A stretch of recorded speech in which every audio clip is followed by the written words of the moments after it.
Warning: this live stream is unfiltered. It contains content not suitable for minors, the elderly, those of middle age, young adults, pregnant persons, anyone nursing a child, those who may become pregnant, balding individuals, individuals operating heavy machinery, driving an automobile, flying an aircraft, using any electronic device, or who are or may begin breathing. Viewer discretion is advised, but let's not kid. You'll watch anyway.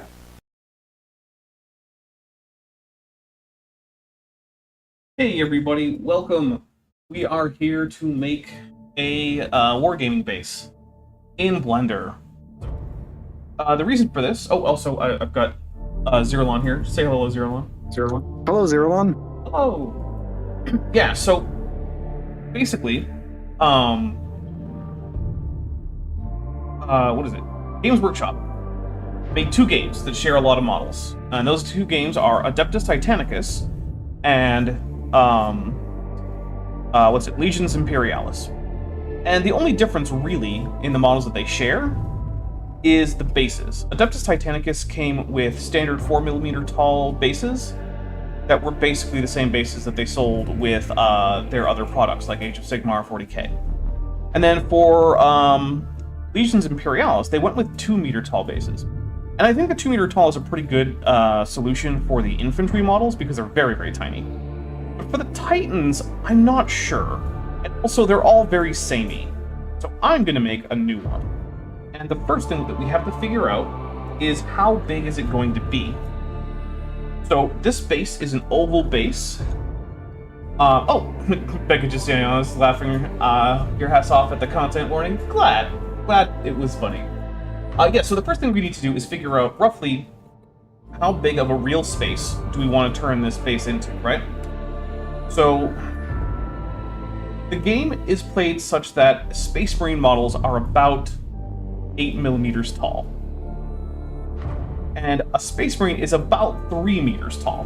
So basically, we need to figure out what the 8mm to 3 meters ratio, which happens to be 375, right? So I'm basically assuming that this game is a 1/375th scale game. So if you had a tiny little 8mm Space Marine and you stack 375 up the top, head on foot, you would eventually get to the height of a real Space Marine. Okay, cool. So if this is 120 centimeters across, which it is, it's an oval base, so it's 120 by 70. So 120 centimeters times 375, right? It's going to get us 4,500 centimeters. But that's how many? Yeah, centimeters, right? So let's change that to meters. So then we do, 4, 5. 2 meters. Because so it's metric, so it's hard to do the math. You have to know numbers like 1,000. Yeah. So, so basically this turns into 450 meters. So the first thing that we need to do is realize that, okay, that's a pretty big space, but we can do that. So we're going to set this, well, we're actually going to delete this cube. I don't need this cube or that light or the, what's it? Yeah. What we're going to do is add an empty. And this is just so at no point do I get confused about what this is going to be, right? So we're going to say that the X is going to be our long axis. That's going to be 450. Okay, so that's the space we're working with. And we're going to, let's see, seriously increase our clipping range. Okay, cool. And then we just need to do the same thing for the 70 meters, except rather than keeping this 450, I'm actually just going to make it 500, just so that it's, like, what's it? So I have a little bit of wiggle room, right? Okay, so we'll do the same thing, but for 70. So 70 meters is going to come out to 26,250 centimeters. And that in meters is going to be 262.5, but we're going to say that that's 300. Okay, so we got 300 here. That is the space that we're going to be working with here. This is... So, realistically, 3D is scale agnostic, right?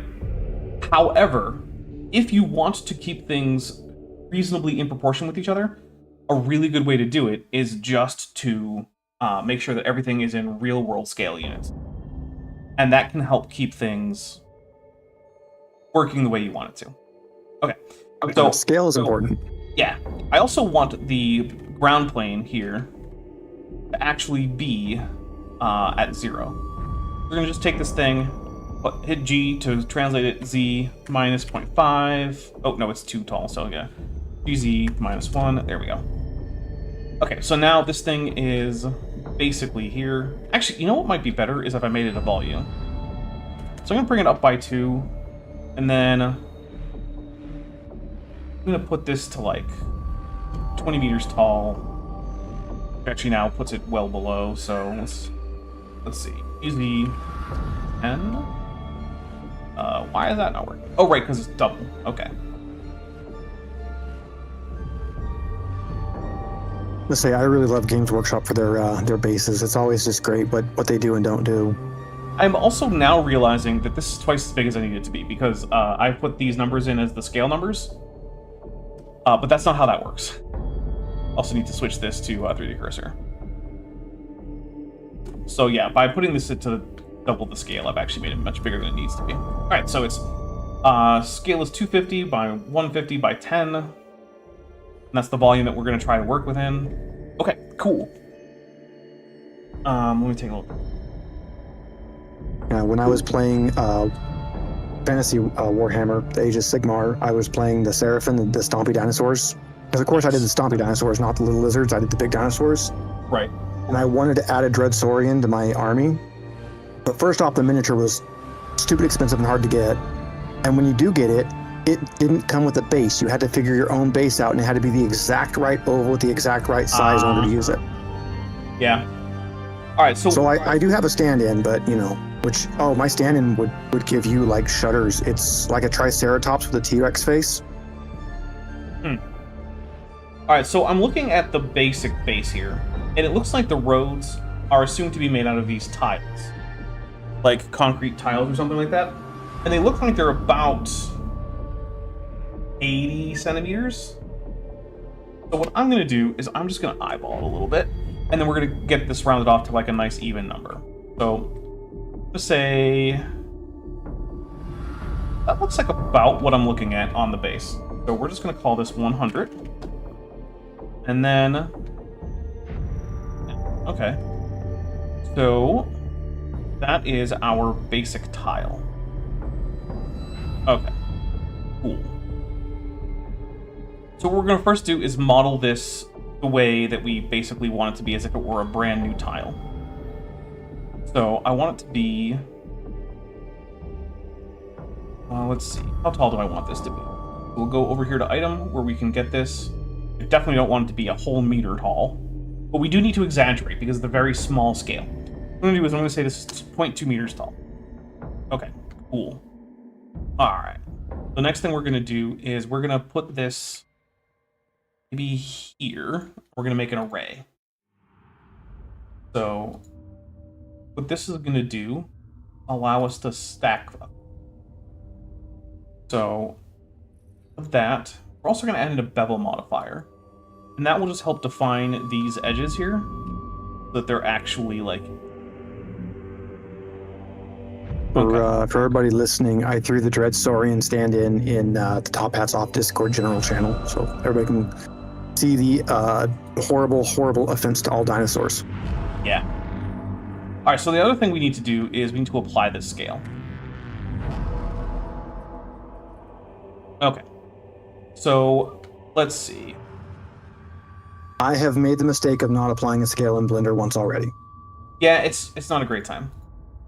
All right, so now we have basically some tiles here, and then we're going to duplicate them across another axis. We're just going to add in another array modifier, put it above this, and rather than being on the x-axis, we're going to put it on the y-axis. Okay, cool.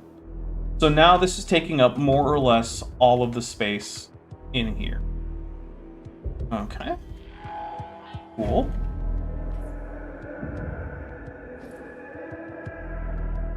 So, the next thing I want to... Actually, I do want to shrink that. Bring that up a little bit again. Alright, I clicked merge just to make the geometry a little bit easier.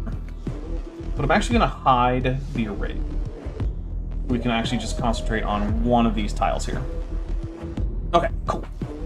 So the next thing I'm going to do is make my own version of the corner details here. So on the basic base, every corner of these has details. They're little round things that have like a little handle. I think they're supposed to be like attachment points so that these slabs can be lifted and dropped, although that seems silly and pointless, but I don't care. It looks cool, so we're just going to do it. So, what we're going to do is we're actually going to take this top face here, I'm going to duplicate it, leave it back where it was, and I'm going to separate by selection. Okay, so now I have another tile on top of here, which is a little bit bigger. And so I am going to switch this back to median point, shrink it down, and what I'm trying to get is the points here to line up where I want them, which is, they roughly are. Okay, we're also going to rename this collection to base terrain. There we go.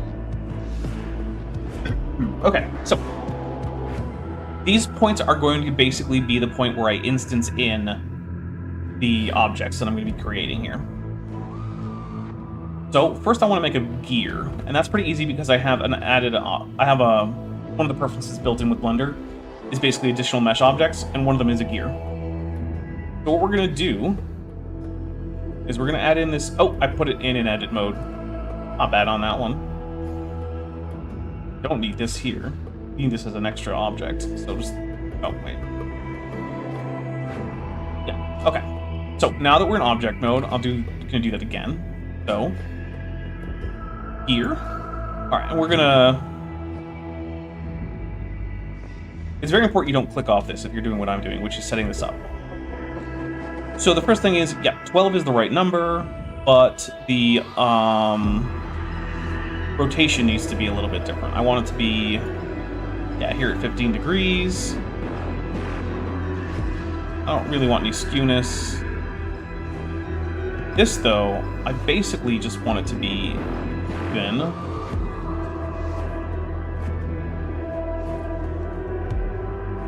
Want this to be pretty big here.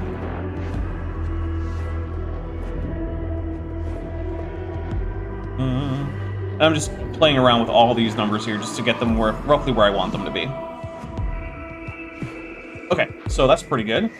But the angle's a little bit off here, so what I'm going to do is I'm just going to select... Oops. Shift Alt. There we go. All of these. And basically what I'm going to end up doing is shrinking them on every axis except E. Or actually, you know what? Maybe I can just dissolve them. Yeah. Alright, that looks roughly like how I want it. Okay, cool. So then we are going to select these edges and bridge them. This is basically going to become a cutter. I'm going to use this to cut into here. So what I'm going to do is I'm going to say, alright, you are a road cutter. And so what we're going to do is we're going to go to geometry nodes. This is going to be a very simple geometry node setup. We're just going to do instances on points. This guy is actually going to go into a new collection, which I'm going to name the Klingon word for leftovers. So deal with it. Alright, so go to the cutter. Alright. This is on points. There we go. That's what I want. Okay, so we're going to go road. Oh yeah, object. Object info. We're going to do road cutter. Okay. So now if I isolate this right here, you'd be able to see something, but I'm not seeing it.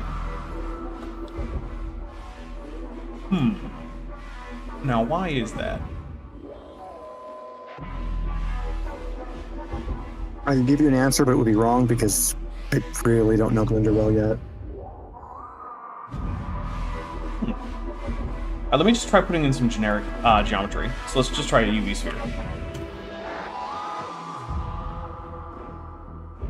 Alright, so it is properly instancing things.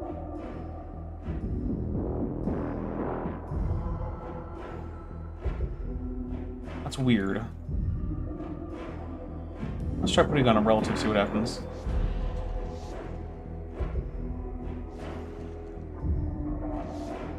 You've made a butt. Yeah, that's weird. It's not working. It should be.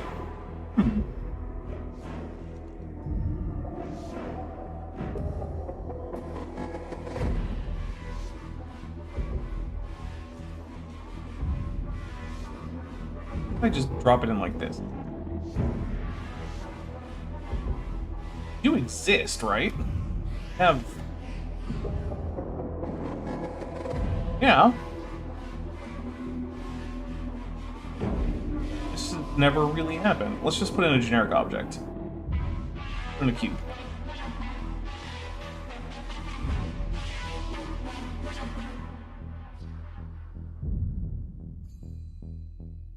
You shouldn't have to be in the same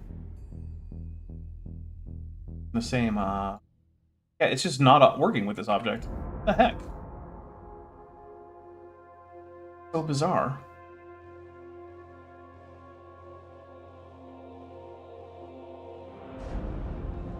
Do I have this, like, reversed faces or something?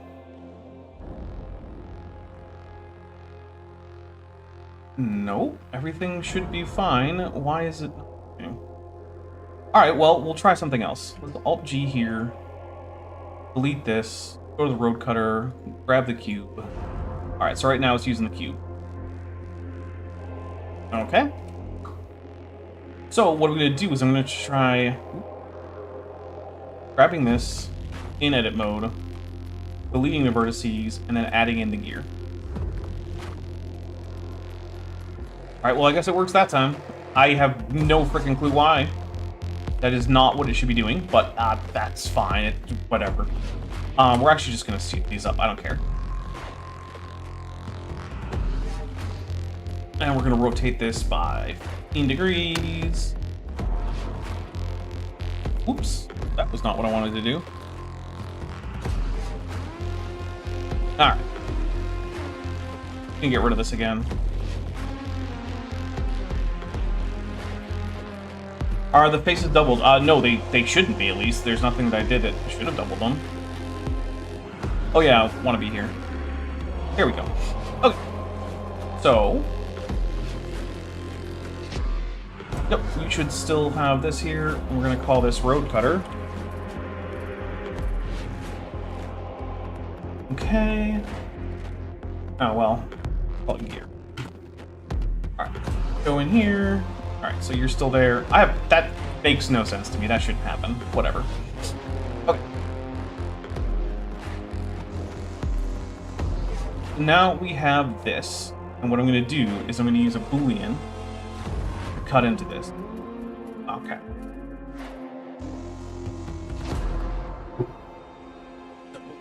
This isn't going to work at first. But if what I do here is realize instances, and then I hide that. Okay, cool. So now we have, I'm going to turn on cavity. Where'd you go, cavity? There you are.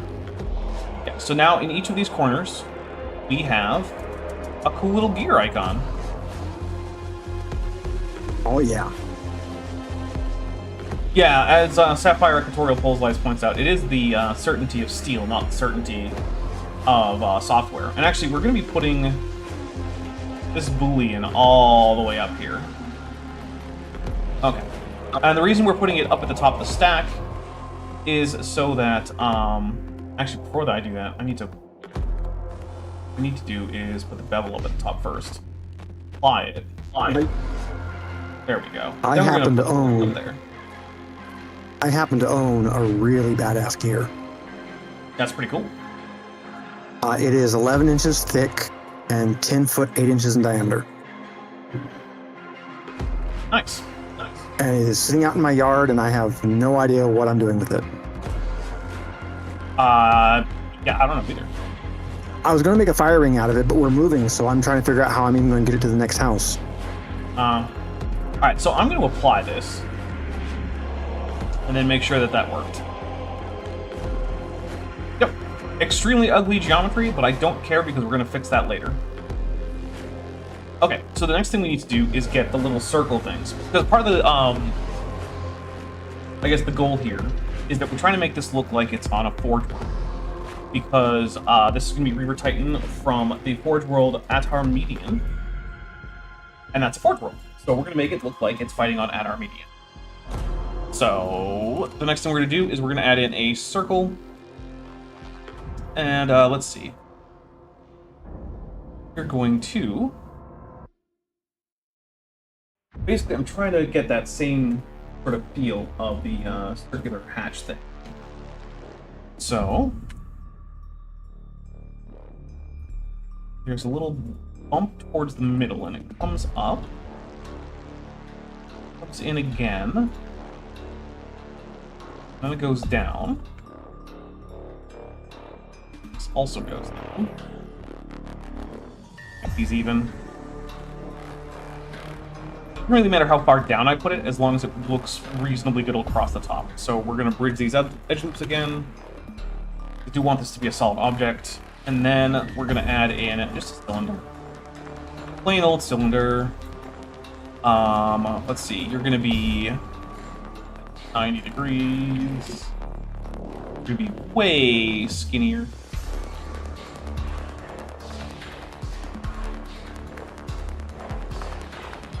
Okay.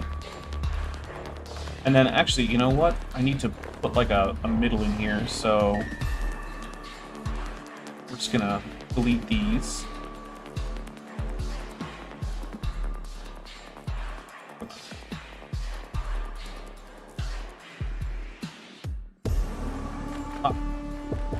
The cylinder can shrink a little bit on the x-axis. Okay, cool. Don't forget to get the road cutter. We're going to replace this with the circle here. And what we're going to do is make sure that it fits reasonably well on a top view. Yeah, it's way too big. So, let's shrink it down just a little bit. We'll use a set... transform geometry. Okay. I'm gonna make it come up a little bit. Wrong thing.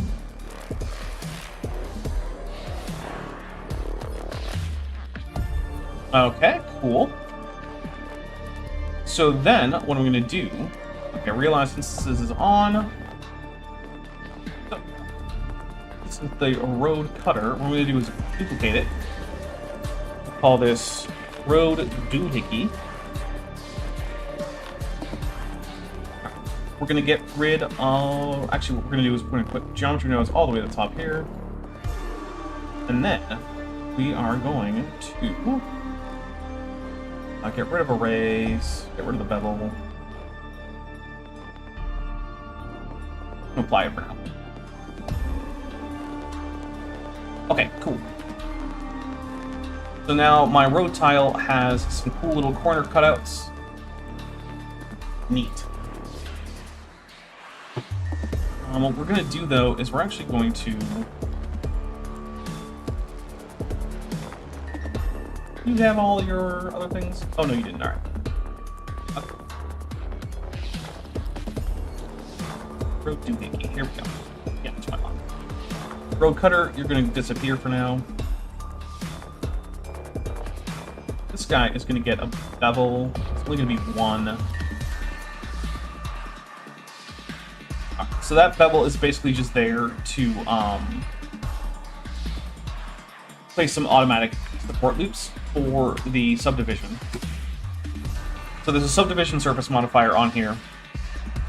If I zoom in here.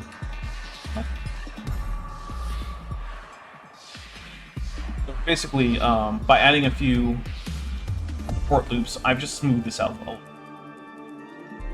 Okay, cool. So, let's take a look at how this is going to look. No, I guess we can't quite yet. What I'm going to do is array. Apply. We're just going to bring this down to 1. I don't need to be apply. Then I'm going to put these together. And then if we look at the array, you can see all of these now have corner doohickeys. Yay! Cool. Okay.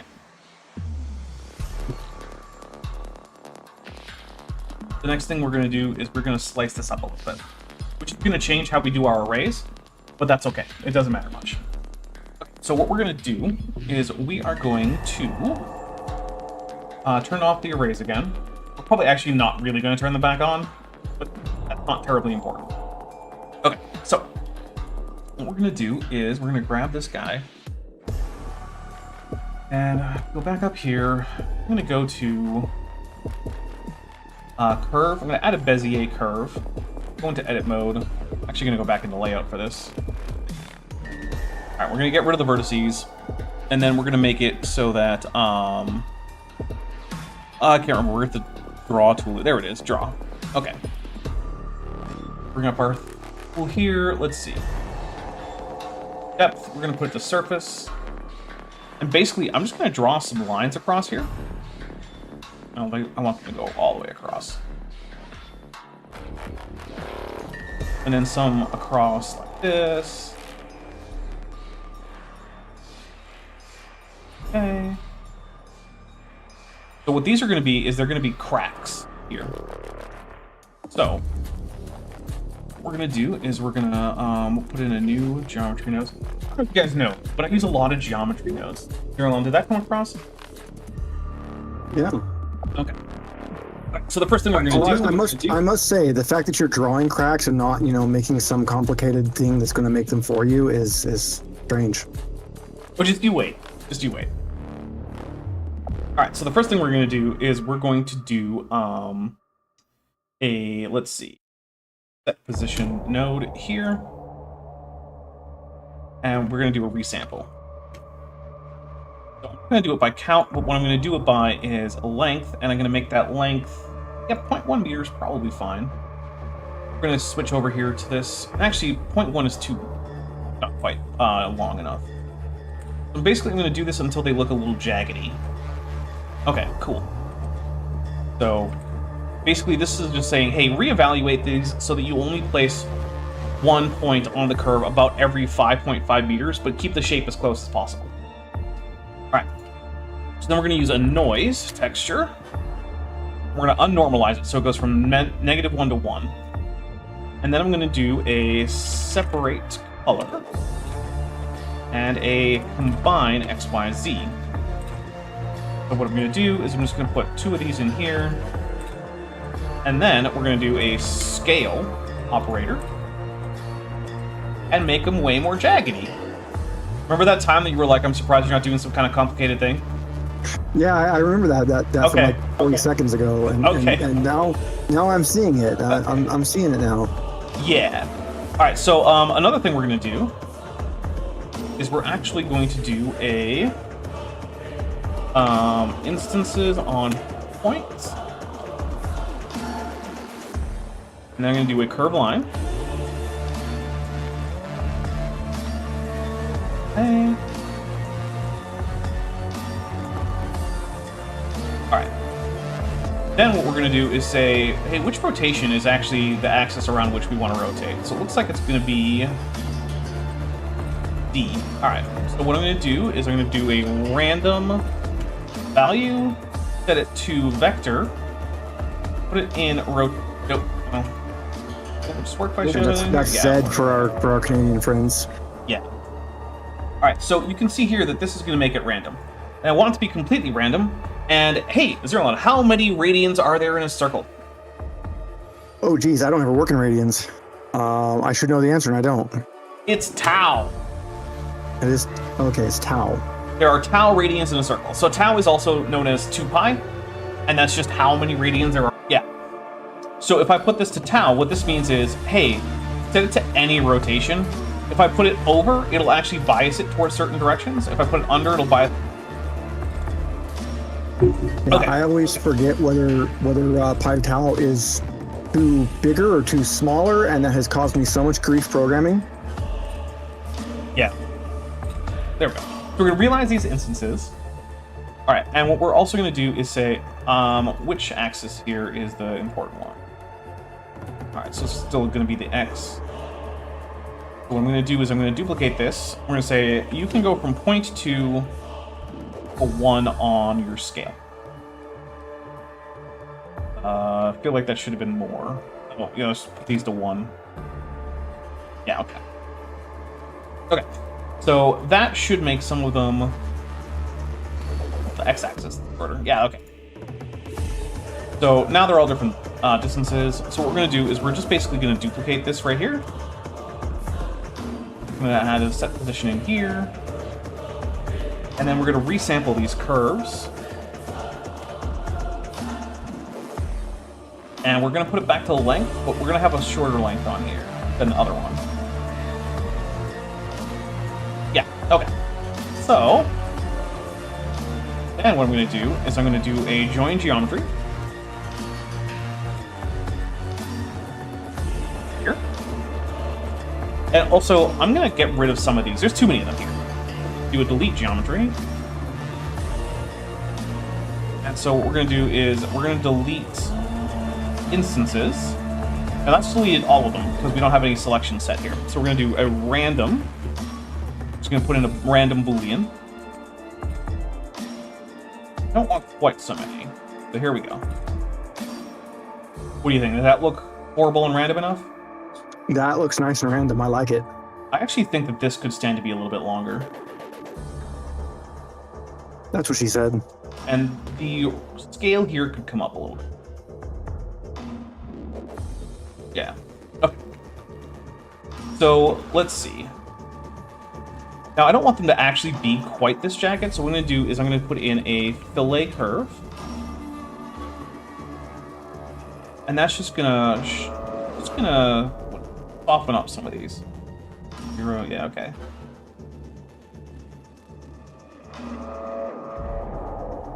And I'm going to do set line type. Put it to NURBS. That's going to really smooth it out. But then we're going to make it a little bit more jagged again because we're going to resample the curve. Resample curve.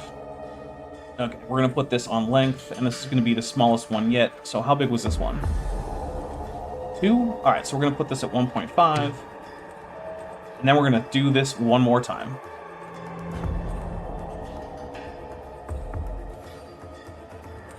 And we're going to turn that scale way down.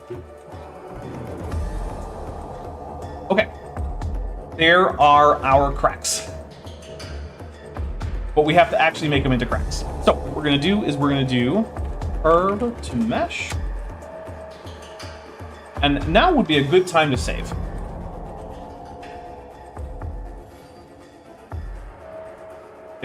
If my computer will let me. Okay. I'm just moving it over here so you guys aren't seeing my entire... What's it? Computer hard drives. Alright, so I'm putting in my Warhammer thing, and we're going to call this base. Because it's for a base. Okay. Borgenporia says, can we add a couple bloodstains? So the thing is, this isn't going to have any color because it's just going to be printed. So what I can do, though, is I can have bloodstains if I paint it, right? So if I print and paint this, then yeah. Okay. Now, Dapper, you know that the computer law says the longer you go without saving, the better the file will be, but the bigger the chances it's going to crash. Yeah, that's true. I thought Top Hats Off played it risky and never saves until the end. So here's the other thing. Blender autosaves. It doesn't actually matter. Let's see. So we need a curve circle. We do not need 32 vertices. Trim that down to 16. Okay, and we're going to fill the caps. And these are also way too big. So let's get them to a decent size here. All right, yeah, that's pretty good. All right, so the next thing we're going to need to do, though, is we're going to set curve radius, which actually means this is coming on. All right, so we're going to use a spline parameter that gives us a factor. We're going to use a float curve. Okay. And give it a nice little... Actually, bring it in. This, give this. Yeah, that might work. All right. So what that does is it basically makes it so that as these cracks trail off, they get thinner. Okay, cool. So the next thing we need to do is make it so that they actually extend through the tiles, because right now they don't. That's really easy. We're just going to scale it on the z-axis. Oh my goodness, look at that, it's working. And basically, we're just going to get it high enough so that it scales there. Okay, cool. Now this is the kind of thing I'm going to hit S save on. Okay. So, this right here, we need to add in another Boolean. And we need to click here and hope that the computer doesn't crash. Not work. When I was in college learning C++, one of the worst times was we had one student that could not understand what a Boolean was, and it had to get re-explained over and over and over. That sucks. I forgot to do a step here. There's a very important step that I need to do. So right now, this is all a bunch of disconnected crap, and it's not going to work very well for a Boolean, right? Because everything's intersecting everything else. So what we're going to do is we're going to apply... visual geometry. Visual geometry to mesh. There we go. Okay. So now this object is actually just an actual real mesh. Cool. But we actually don't want it to just be a mesh. We want it to be a manifold mesh. So we're going to add in a remesh modifier. So what this does is, if you zoom in here, you can actually see that this is actually taking all of this and joining it together into a manifold mesh. So all of it's connected. It doesn't intersect itself, right? And others going to work very well. Yeah, we'll just leave it with voxel. Now, and then my computer's going to think for quite a while, because that's a pretty complicated mesh. Probably should have simplified it. Well, if you ever want to watch your 3D printer just like spool out and die, don't bother manifolding anything. It's fine. It doesn't kill your printer. Yeah. Okay. I don't believe you. Yeah. You will get some fantastic print fails if you don't have manifold files. I would imagine so, yeah. Yeah, we're gonna reopen Blender. We're gonna give up on this one. Because, yeah. I knew I was asking too much. But that's okay. Blender, you do you. No? In that task there, what we're gonna do is we're gonna go to our recent base. Go. You have a geometry nose, so we need to redo the visual geometry. The mesh. That's easy. Then we're gonna add the modifier to remesh it again. But this time I'm gonna increase the voxel size considerably. Okay. Alright, we're just gonna put this to 0.3, see what happens. Seems good enough to me. Alright, so we're going to apply this, and then I'm going to use a decimate modifier. You're bringing this down to like 0.2. So basically all of this is just trying to get it to have less geometry, right? You can see how much less geometry it has. Because that should should make it more easy to Boolean all this together. Alright, so what we're going to do is we're going to apply that. And then we're going to add in another Boolean. And hopefully that'll work. Seems like it's also crashing Blender. Oh, wait, nope, there it is. Awesome. Alright, so now this is all cracked up. Okay, cool.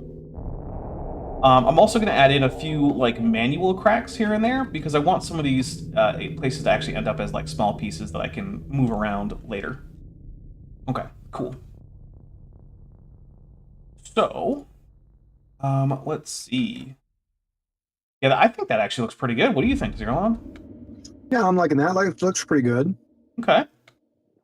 Actually, pretty good shape for broken concrete because I am, an expert on broken concrete. Are you? I guess that makes sense. I mean, I do see it every day. Yeah. Okay, that's fair. All right. So what I'm going to do is I'm going to put in. Maybe I'm just going to leave it. Maybe it's fine. What do you think? I don't know.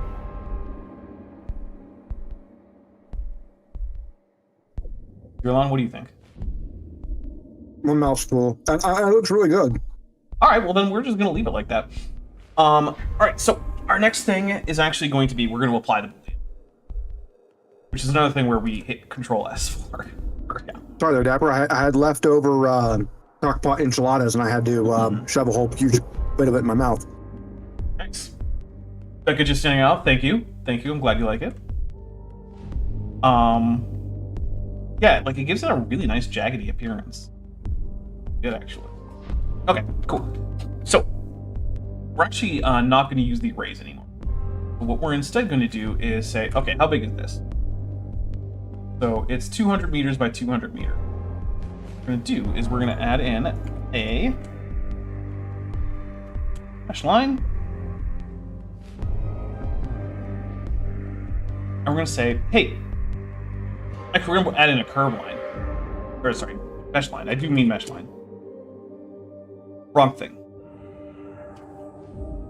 Alright, so, we're going to be going across the x direction by 200 meters. We're going to bring you down to, like... Alright. And then, what I'm going to do is... instances on points, and we're going to take the road tile, which is already just here.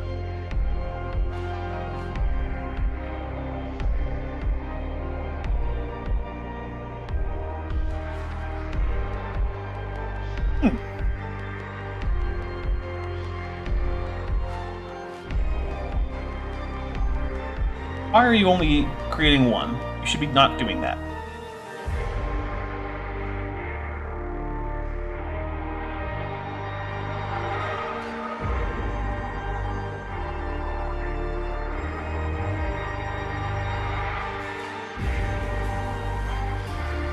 Alright, we'll just brute force it. I don't care. To curve. I'm going to perform a manual override on this wall. Yeah, basically. Resample, and we're going to say that we're going to have a integer input. Not integer math, integer. There we go. We're going to set this to 3 right now. And it's just going to control both of these. Why are you like this?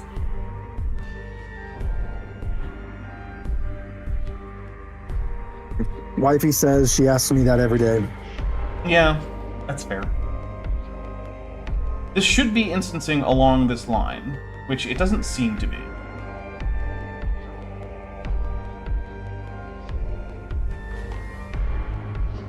Why is Geometry Notes just broken today?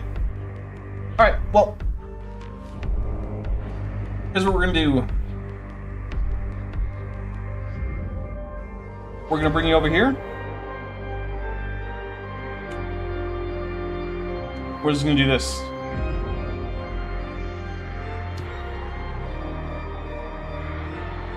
Back in my day, we didn't have no nodes. We programmed everything in Notepad. I'm sure. God help you if you had an issue, because you were the debugger. Alright. Let's bring it over here. And then what we're going to do is I'm just going to break out D4. I'm going to roll. And this is just going to be randomize these tiles so that they're a little bit less obvious that they're all just repeating, right? There's a D4. Oh, cool. This is why you always have dice handy. Because, hey, what if you need random numbers? I don't know. Random numbers are great, and dice are amazing at getting them. In fact, dice are better at random numbers than computers are. Alright, so what we do here is I rolled a 1, so I'm going to roll... Basically, I'm multiplying 90 by the number that I get on here. So we're just going to rotate this by 90. Let's see what I get here. 4 is going to be rotating by 360, which is no change, so I'm just not going to do anything. Alright, so that's my 180. You are getting a no change. We're going in a circle here. You are getting minus 90, or, you know, what is it? 170 or something? I don't care. Math is stupid. You're saying the same, and you are getting a 180. Alright, cool. So now these road tiles are all broken up into different places. Neat. That looks good. Okay. Yeah, I think it looks random enough. Alright, so the next thing I'm going to do is I'm actually going to add in some pipes. So what that's going to do is we're actually going to cut through these with a object. But first I want to define that with a cube. The Dapper, are you familiar with waveform collapse? Yes. How hard would it be to program waveform collapse into Blender? I have no idea. Not a clue. Perfect. Same answer I have. Great. Okay. Chad, I hope you're taking notes because that's important information. All right, so we're going to get this guy here. And then what I'm going to do is... All right, we're going to duplicate you.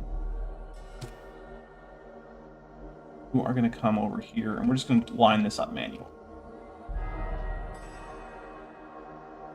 Don't care that much. This is just a cutter. It doesn't need to be perfect. And yet here I am making it perfect. Alright. This is going to be the channel that our pipe goes through. Which... need to be a little bit bigger? Maybe. Maybe a touch bigger, but not much. I'm going to make it that big. Which also means that this is a little bit. It's going to be a channel you're going to run a pipe through, so it needs to be a little bigger than the pipe.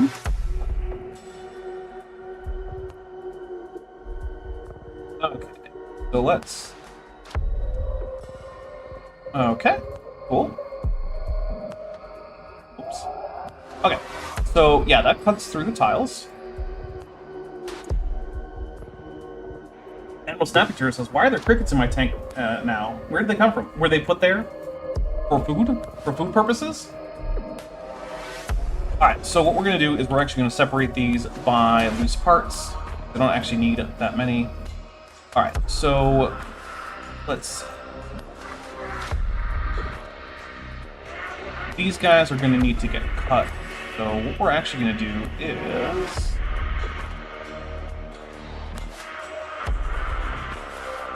We're going to make single user on this object, and this one, and this one, and this one, and this one, and this one. And we're going to start joining them together.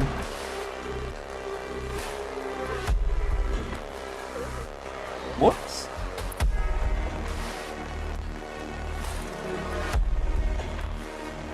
Let's see what's wrong with that one later.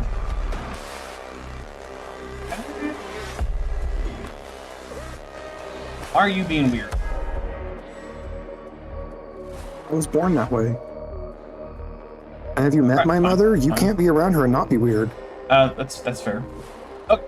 So now we have all of these as a single object, which means we can modify the whole thing in a single go. Pay no attention to these little things here. This is basically just Z-fighting because I've gone beyond the ability of the viewport to differentiate the different heights. So that's pretty much meaningless. Don't worry about it. But cool. So we're gonna add in another Boolean. This guy. If my computer lets me.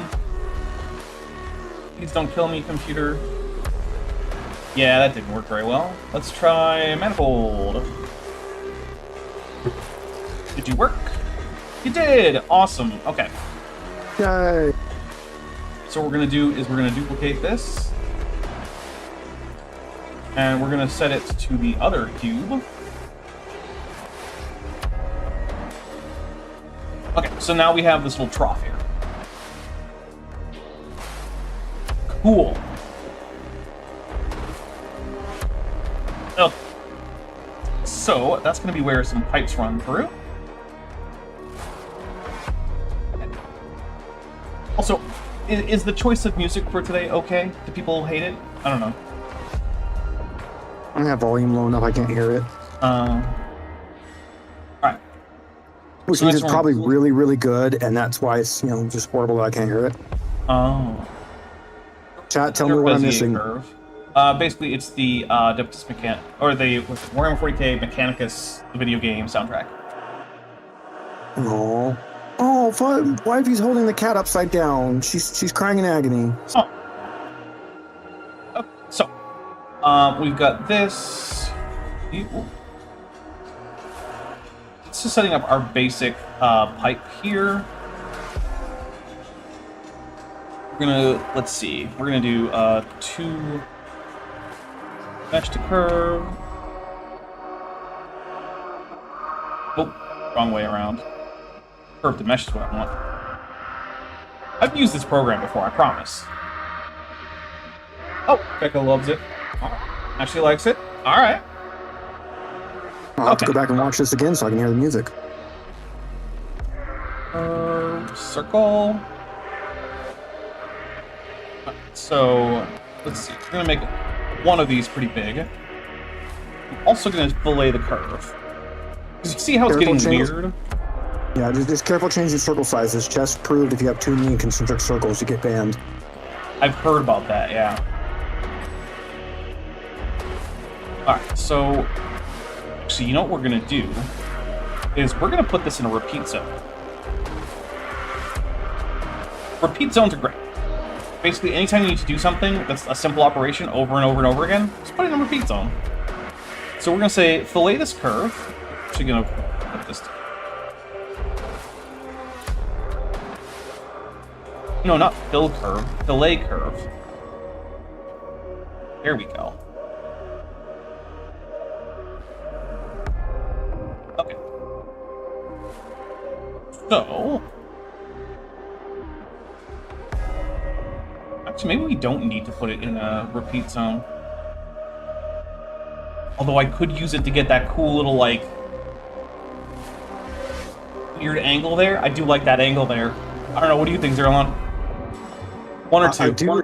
I do like the angle. Okay, yeah, it's weird enough. It's... Look, one of the things about the Mechanicus is they do all sorts of weird, stupid shit. So, like... Would you like a real-world 90-degree pipe thing? No, I want it to be fake as hell. Oh, but it's so cool, though. That's probably true. I'm gonna make it anytime a pipe makes a 90 degree like that, you have to put a big block of concrete behind it right at the corner. Oh, you know what? I'll probably do that. Like in this. Otherwise, the force of the water on the pipe will actually cause it to separate right at the corner. It'll cause it to move. It's, for every action, there's an equal and opposite reaction. But even underground, as you're putting water through a pipe, the water is going one way. It's trying to move the pipe the other direction, so they have to put a big block behind it to keep it from doing it. All right, so here's the other thing. We're going to actually define some other pipes on this. What we're going to do is we're going to make this a big pipe that goes over here. And we're going to stretch this pipe a little bit. All right, so what we're going to do is we're going to have another I'm gonna put, let's see. We're gonna have a transform geometry here. So I'm just putting this in here to show what's going on.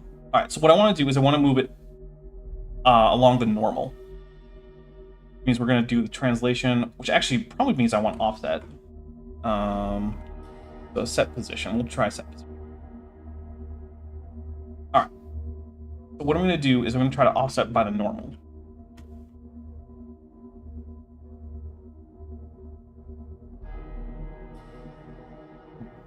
Maybe I want... Yeah, that's way too much. Try scale.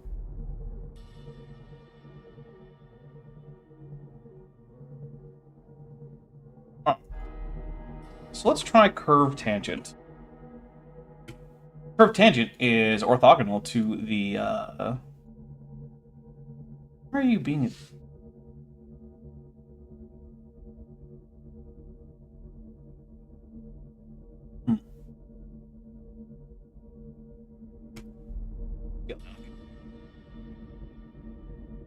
Maybe I actually need to put this over here.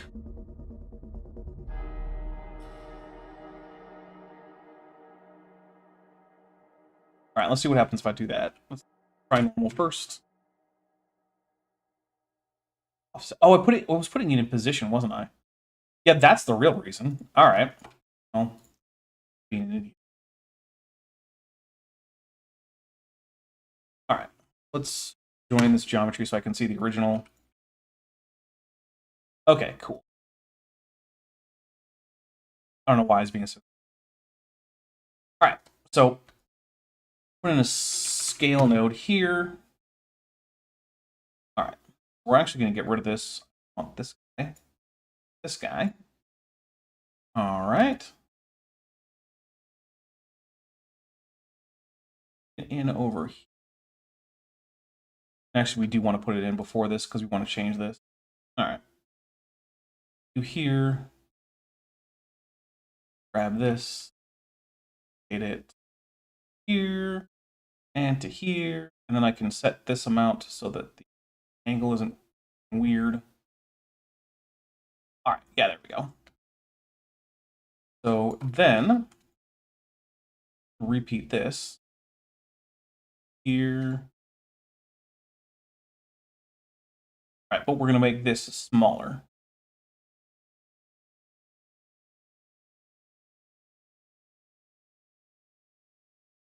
I put you at 0. All right.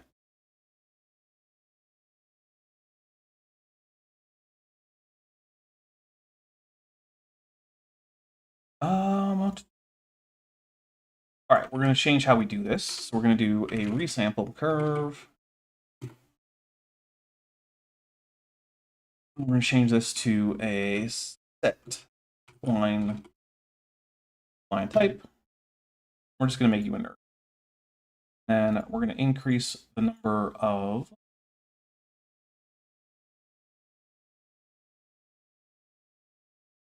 there we go. And then we're going to put you there. All right, so now we have 2 of these. All right, center this in a little bit. And yeah, they don't look like they're in the same spot. And I'm okay with that.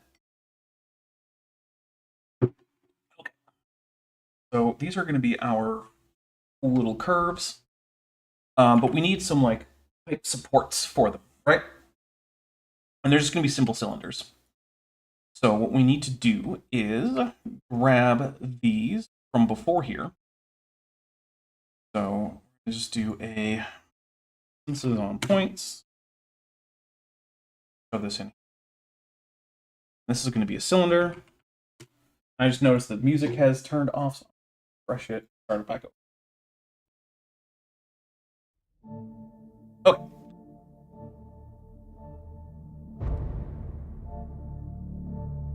All right, we need that radius to be way.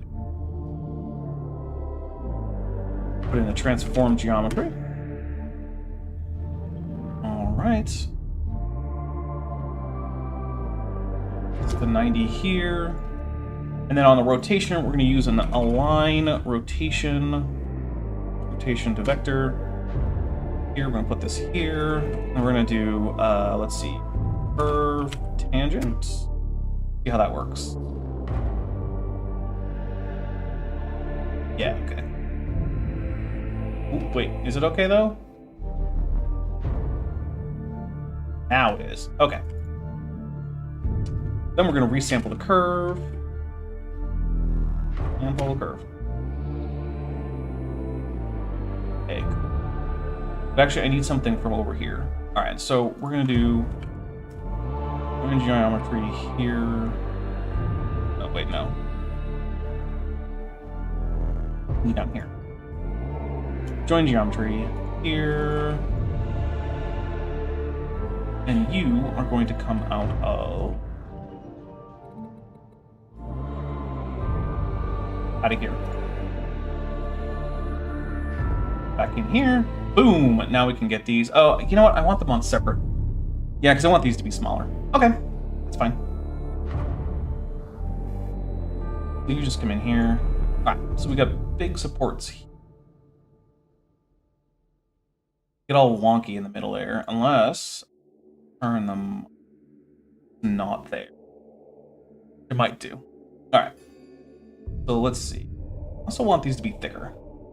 Let's depth. I want these to be this.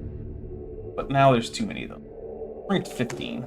Alright, and then we can just delete this one. I don't want that one. Alright, so what we'll do is we will delete geometry. Oh. And I'm just going to do it manually.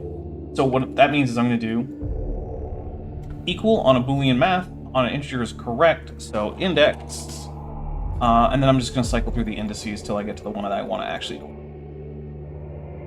Wait, are you doing? No, you're doing points. That's why.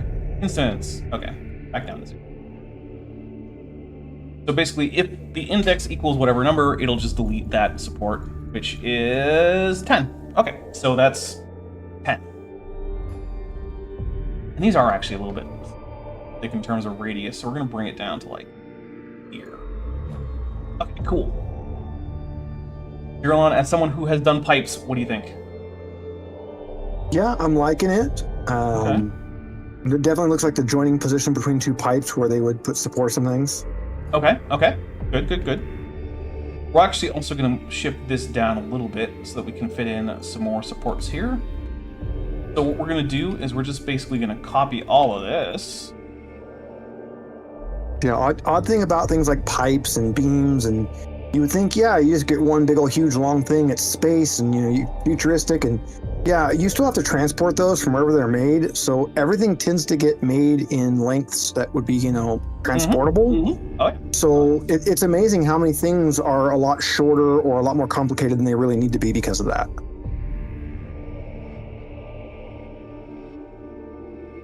All right, so the first thing is I want more. And let's see.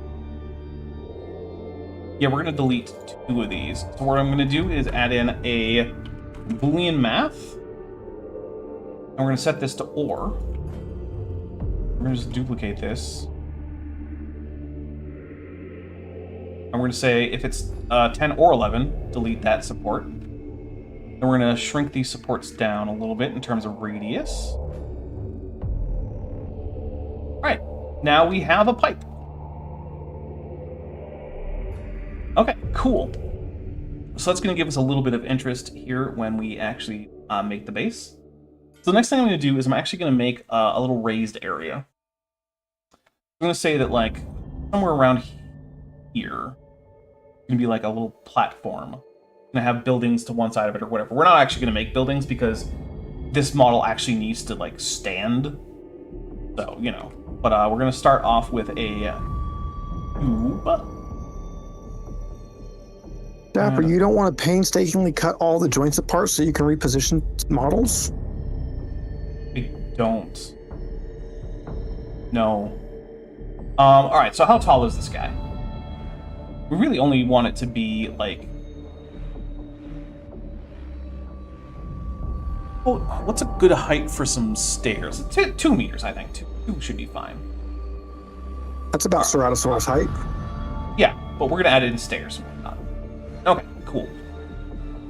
So, this can then go all the way back here.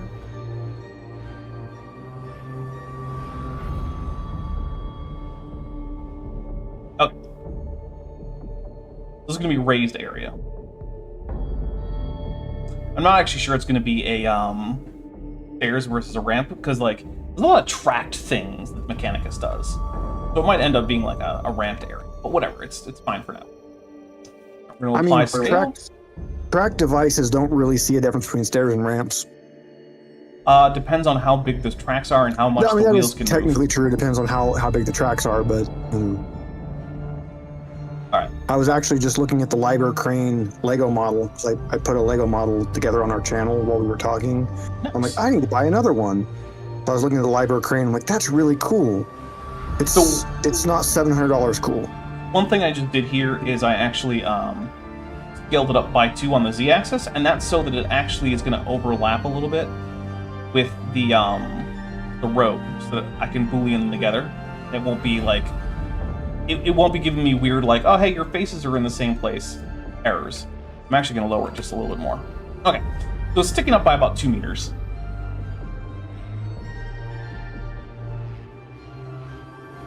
Which means these pipes are gigantic. Huh? Yeah. I mean, you got to move a lot of oil. Yeah. Yeah.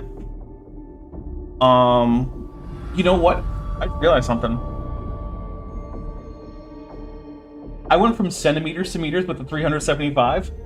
That's not right. Everything in here is now too big by 10. By a factor of 10. Mm-hmm. I mean, it's only 1 order of magnitude off. That's fine. That's within like Earth creation standards. Yeah, it's not within my standards. I mean, it's really good for their standards. Okay, so now, oh, but that screwed up the boolean. Oops. All right, I'll apply this boolean or these booleans. I don't freaking know. Let's see. Here we go. I was thinking everything seems really, really...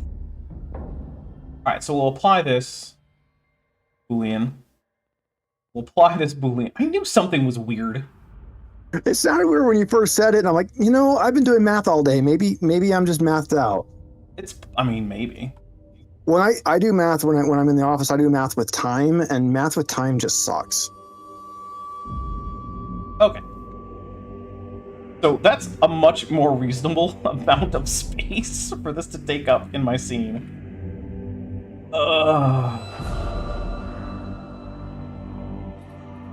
Okay, cool. I don't really need this guy anymore. You also... let's see. Let's see. Yeah, so that makes more sense in terms of how tall it is. So let's see. We want this guy to basically... Here at this 2 meter spot. Okay. Yeah, that makes a lot more sense now. Okay. I know what I'm doing, guys. I promise. I'm a professional blenderer. Alright. Wifey is chanting drink, drink, drink from the other room. Alright, so let's add in a space here. Hit Control B to move it like this.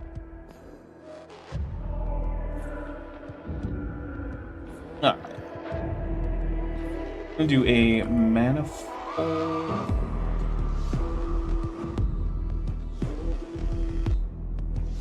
Can I do extrude manifold?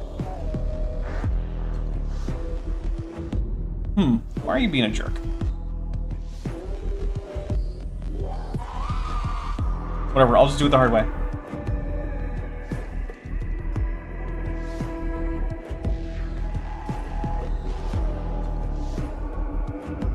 Oh, I want to cut here. Okay.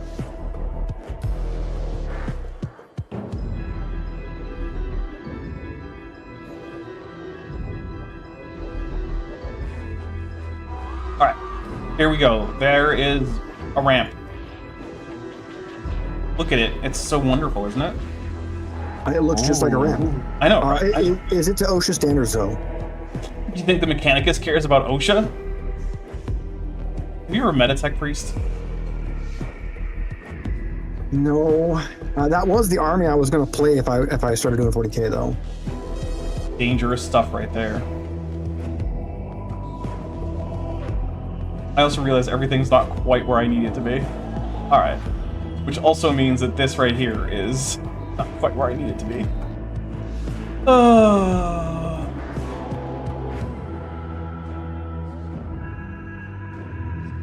All of you. Alright, you. Okay. This is why you double check your scale, unlike me, who didn't. Okay, cool.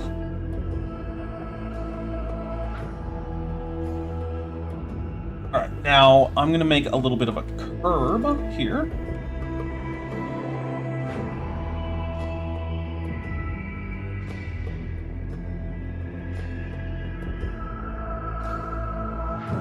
Basically, I'm gonna... Oh, is this not uniform scale? Not. Alright. Whoops. Okay, here we go. Apply scale, thank you. That's not how I want to do it. I want to do it... inset. That's how I want to do it. Inset a little bit. And then we'll select these... right here. Actually, I'm going to put another loop through here. These guys, just these edges, scale by 0 on the y-axis. Okay, cool. Then these guys here get raised up just a tiny bit, right? And then I'm gonna put in like an actual like rail. Okay.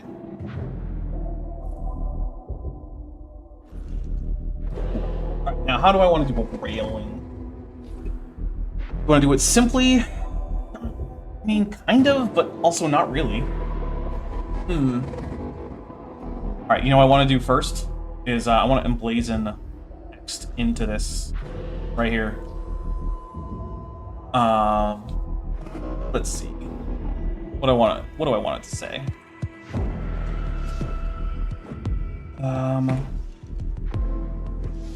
Okay. The first thing I'm going to do is change this font. This font is terrible.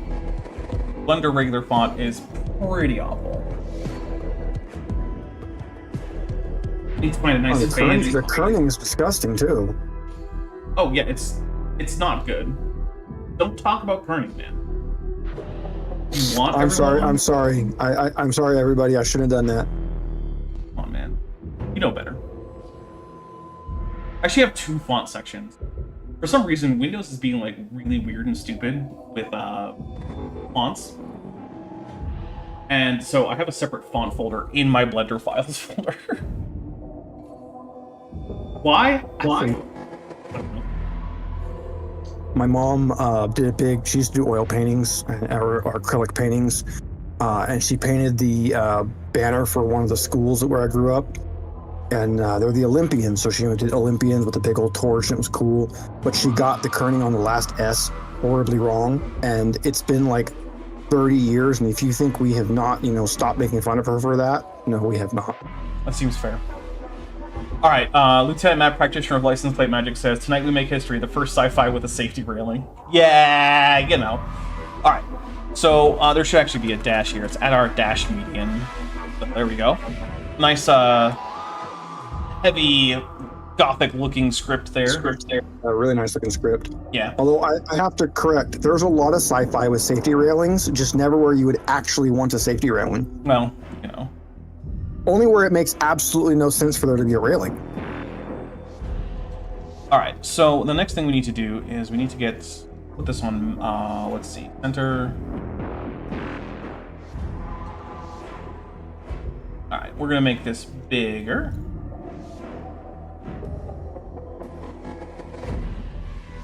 Actually, you know what? I want to put this on left. No, right. Sorry. Okay. Kind of sink it into here. All right. What we're gonna do is we're gonna extrude it a bit. See it. Okay. Cool. I'm also gonna change this. This view is annoying me right now. Let's change it to here. See how that looks. A little bit more readable. See how these other ones. Shiny. A little less readable.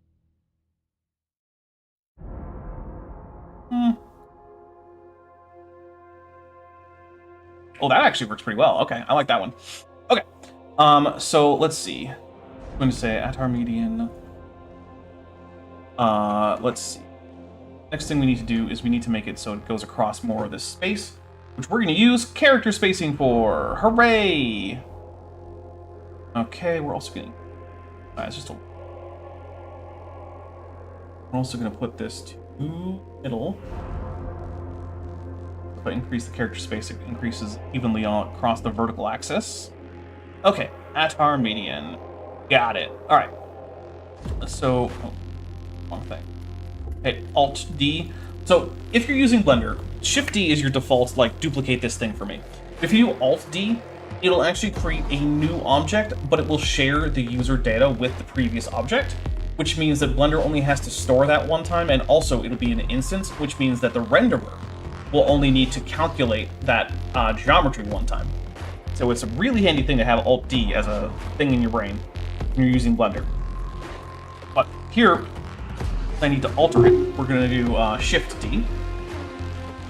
We'll set this to the left. It's going to say... Praise the Omnissiah. Alright. Put back over here. And it's way too big here on character spacing, so we're gonna just oops, need to do that. Yeah, okay. Alright, so the next thing we're gonna do is we're gonna take these, I'm just gonna say visual geometry to mesh. Because these are going to end up being more Boolean cutters, right? So then I'm going to join them just for ease. We're going to do merge by distance.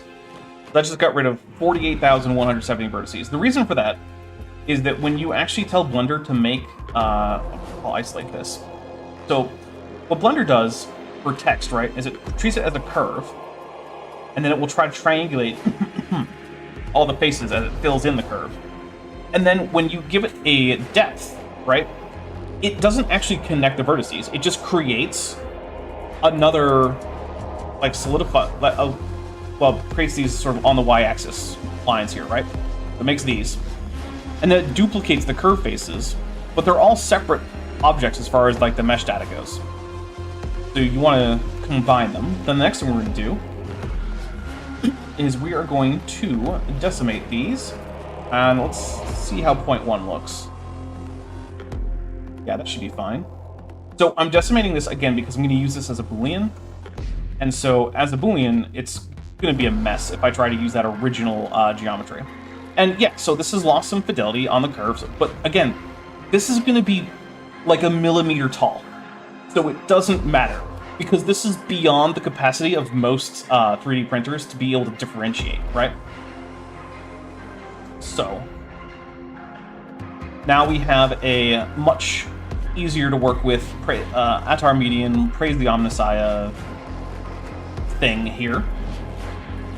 Also, we're going to add in a concrete backing, because Zerolon has pointed out that we probably should. So, we're going to cursor to world origin. We're just going to add another cube. Now, they are called a thrust block. They are most important. Yeah, well, we're going to put a thrust block here. What do you think? In fact, if you've ever seen... yeah, that's about right. If you've ever seen like the random concrete blocks that are on pipes, they'll just randomly be like, oh, here's a sport, here's a sport, here's a sport, here's a big concrete one. Same thing. Even linearly, you have to have one every so often. They are, we need to get this guy up. Go ahead. Yeah, they keep the pipes from just tearing themselves apart. Because water, oddly enough, is very destructive. Yeah, I can see that. All right, so we actually need another transform geometry here.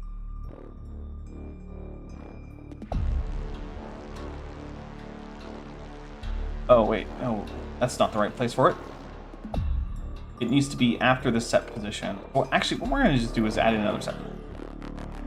Yes, Board Emporia, the people who name engineering stuff usually don't have very good imaginations. They usually just name things exactly what they are. All right, so by lifting up this pipe a little bit, all right, the smaller pipe here, right, with this set position, I'm able to get it above the little thrust block here, which actually I am going to bevel a little bit. Object mode here.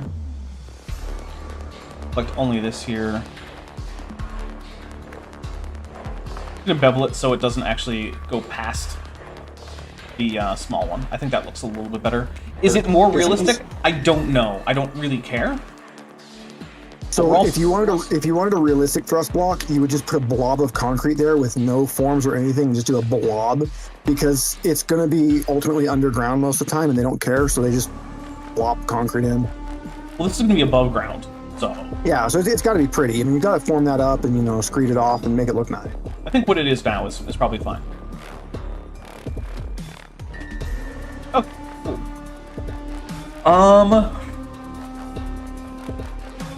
Alright. So, let's see. We gotta get a rail structure in here. So, what do I want it to look? Well, first, how tall is the safety ring? I don't actually know. I think it's like 1.5 meters or something like that. Or a meter? What? Do you know? Typically about a meter. About a meter? Okay. Alright. So, what I'm going to do is I'm actually going to go... I want this to be decorative? Kind of. Yeah. I'll pull the OSHA requirements up for you here. Oh. Hey, look, we found some weird normal stuff. That'll change. So if you're right here, we have face. No, not there. Here, face orientation. Face orientation will highlight in red back faces. You don't want to have any visible back faces. So what we're going to do is we're going to recalculate outside, which basically says, hey, Blender, are you sure you got those face directions correct? And that has fixed that for us right there. So that's no longer a worry, because that would definitely screw up the Boolean. Oh, so, okay. Alright, so OSHA says the rail must be 42 inches plus or minus 3 inches, and it must be able to take 200 pounds of force without having any effect. So how tall is it again? Basically like 39 to 45 inches. So about a meter. Yeah, that's 1.143 meters. So I'm going to call it 1.25. That makes it easier for me.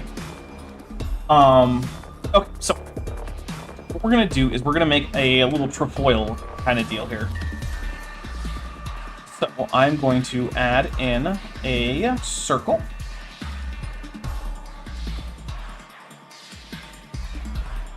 All right, and we're going to go... Yeah, we're going to put it up on the y-axis by 0.5. We're going to switch this to here. And then I'm going to say, all right, what is... So 120. Here.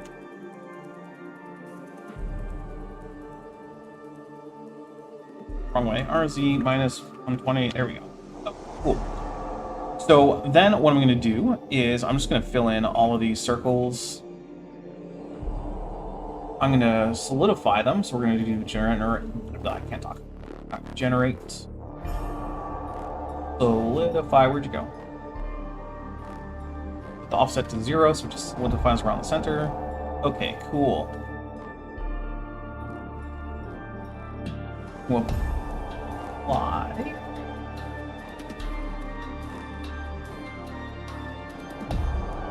So then what I'm going to do is...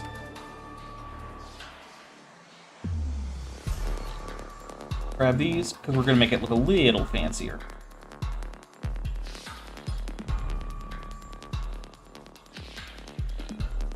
Alright.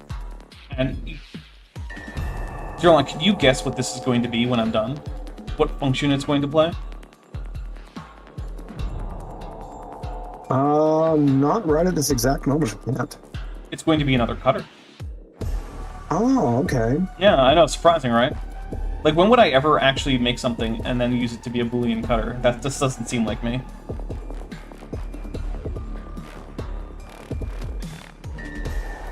Alright. So I'm going to select these guys again. We're going to bevel them just a little bit. Oops, I forgot to do it on all the other ones, too. Alright, let's turn off this here so I can actually see what the heck I'm doing. Alright, we're going to bevel a little bit.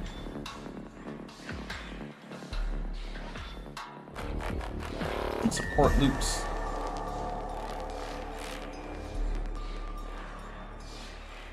Oops, wrong place. Alright. Yeah, put it to median. Okay, cool. This is going to be a trefoil thingy here. So we're going to apply this subdivision, and then we're going to remesh it again. And our voxel size is going to be 0.05? Nope. 0.02? Yeah, that's fine. Okay, cool. So the next thing we're going to do is we're going to say that this here, you're going to Chuvme, don't actually normally need you. We're going to turn back on this, turn the Chuvme collection off. Yeah, I don't need this or this. Go away. Or this, go away. Or whatever the heck this is. Road cutter. Yeah, I don't need you anymore. Okay, cool. Alright, so what we're going to do now is we're going to set up a railing here. So what I'm going to do is I'm going to put an edge loop here. I'm going to select a few of them. This one, this one, this one, and this one. Duplicate them and separate them by selection. Okay, cool. So then, guess what? We're back to geometry nodes. Crazy, right? Okay. A lot of geometry nodes. Yeah, we do a lot of geometry nodes here. It's a really easy way to get very consistent results across a lot of geometry. Alright, so what we're going to do is, first we're going to do a mesh to curve. Alright, and then we're going to do a curve to mesh, but we're going to make a custom curve here. So what I'm going to do is I'm going to add in a curve circle. We're just going to put it over here so I can work on it. Okay, so the first thing is we're going to make this vector. We're going to rotate it by 45 degrees. Alright, then I'm going to take these, and I'm going to subdivide them by 2. Grab these in a little bit here.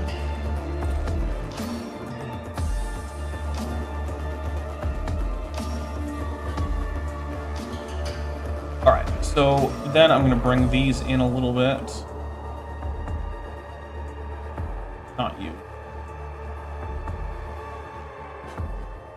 Alright, so that's basically going to be the cross-section for the railing. The middle doesn't really need to be that thick, does it? I mean, we don't really care that much about safety, because most of what's being saved here are servitors. And, like, who cares about the servitors? Really? Alright, so we're going to call that rail cross section. Alright, cool. Alright, so then we're going to add in rail cross section as an object. So object info rail. Did you not actually get named? Why does Thunder do this to me? Rail cross-section. I know cross-section is probably supposed to be one word. I don't care. Alright, rail. Cross-section. Dump that in here. Boom. Alright, well, that's the opposite of the way I want it to be. So, first of all, we're going to turn it around that way. Then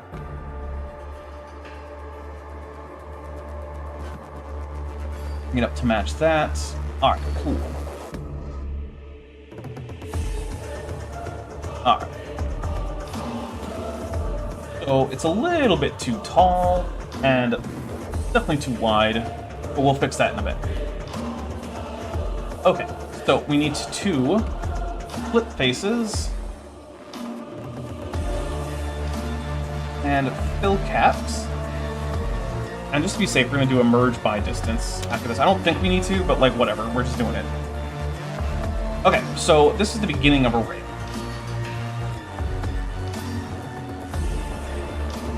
We're going to do cursor to selected so I can use the 3D cursor thing here. Alright, so first, all these outlying bits too wide. We're gonna shrink them down a little bit. Especially these ones here. We're also gonna make this a little thinner. Alright.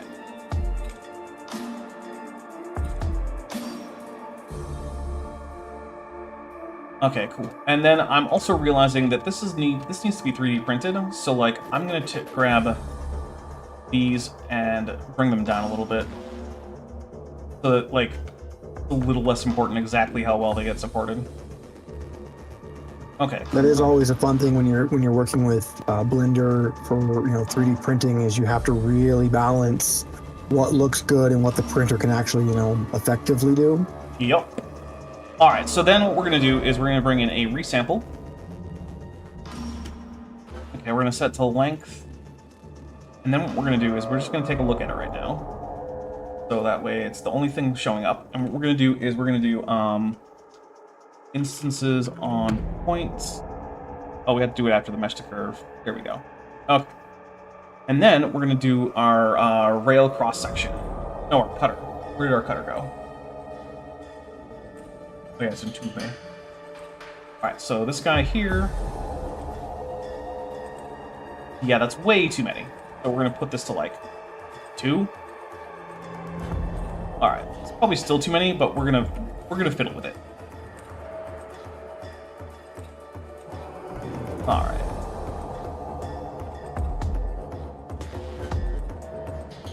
Cool. Alright, now let's do a align rotation to vector. Get curve tangent.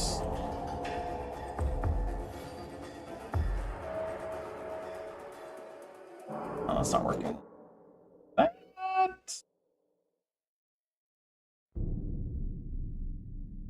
That seems to be. Okay, but we need to transform this geometry, so transform geometry. Alright, basically we just need to get it to... So, 90 on that axis. And then, yeah, 90 here. Okay, cool. Oh, was that scale? Did I change the scale somewhere? Well, why is it all weird on the scale?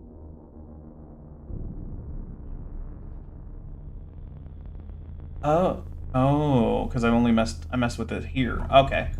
Yeah, we gotta turn this to 1. And these need to turn to like 0.4. Okay. Alright. Alright, so the next thing we're gonna do is we're gonna do a join geometry. This is gonna get deleted, but it's just for visualization purpose. Alright. So I need these to go up. Means here, and then they're also still too big. Alright. So there's that. I don't think we can actually turn up how frequent they are. So let's put this to 1.5. Right, but that puts 1 in the middle, and I don't want that. So let's fiddle with it till there's none in the middle. And there's still 2. Might just delete them, like, the old-fashioned way. Not have them there. In fact, that is what I'm going to do. That's easier that way. Alright.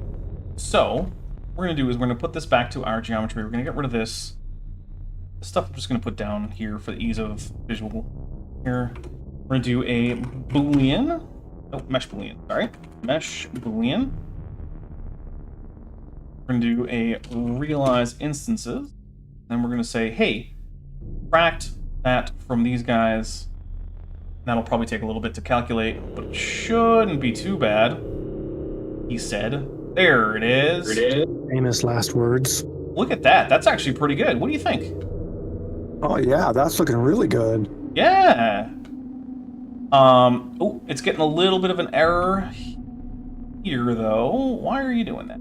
Let's see what happens if we switch this to manifold.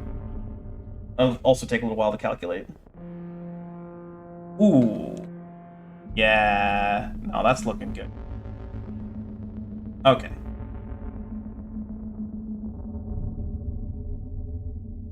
Yeah. Okay. I'm pretty darn happy with how that looks. Alright, but we do need to get rid of these guys here on the corners. So what we're going to do is, before we realize instances, we're going to do a delete geometry. It's going to be an OR. No Blender. Okay, we're going to hit Control S because Blender is getting dangerously unstable now. Why are you being weird?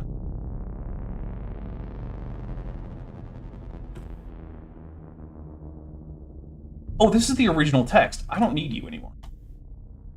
Okay. Now it's not being weird anymore. Cool. Alright. So we're just going to use the same trick before. We're going to use index. And we're going to use an equal. We're going to need at least 2 of these. Or actually 3.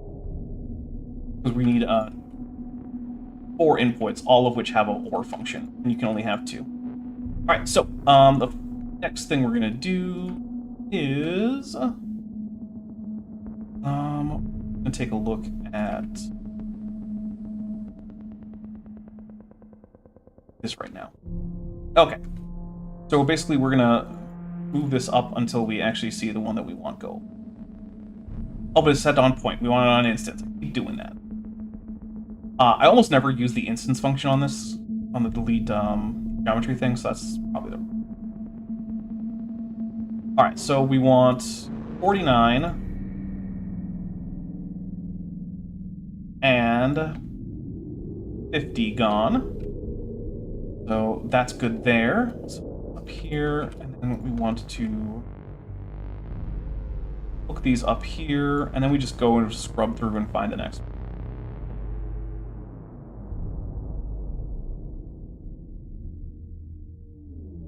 Why are you being like that? Alright. Roll slow. Alright, so we want 21 and 22. Okay, cool. So that just got rid of those. So then we instance that right there, and then that should, after my computer recalculates. Yep. Alright, so I got rid of the 2 ones on the corners. So the corners are nice and solid. Got a cool little rail here. Awesome. And then the question is, do we want texture on this? And I think the answer is probably yes. So what kind of texture do we want, though? What do you think? What would be a good sidewalk for the Mechanicus? Oh, Mechanicus sidewalk. If you want it actually like printed into it, concrete expansion joints would be good. That's just those lines that they etch into the concrete that keeps it from cracking when it expands and contracts. Okay, but hear me out. What if cobblestone? Ooh, cobblestones. Okay, so let's try this. Let's add in a... Let's put our cursor here. All right, so we're going to add in a new... It doesn't matter because we're going to use some geometry grounds. But we're going to call this cobble. Okay. All right, so what we're going to do is we're going to put this in as a grid. And we're going to say that it is... How big is this? So it's 67 by... Okay, I'm just going to say that it's 60 by 15. Alright, so 60, 15. We'll align this. Makes sense. Okay. So, the next thing we're going to do is we're going to see how... I want this many across that. I want them to be roughly square. Okay. The other thing I want is for them to not have a lot of... I want them to line up with these distances pretty well. Which I might have to shrink on the end.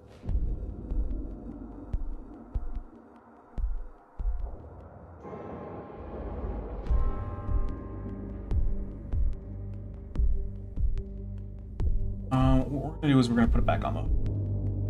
Move it down. Okay. So that's close. I want it to... There we go. Okay. So that... roughly what I want here. Then we're going to make them a little bit randomy. So what I'm going to do is I'm going to subdivide. On the wrong here. Subdivide mesh. There we go. All right. Then we're going to do a merge by distance. What we're going to do is we're going to do a random float value. Oh, I can't. Ooh. Alright, so what can I do then? Alright, we'll set position. Set position. And our selection is going to be...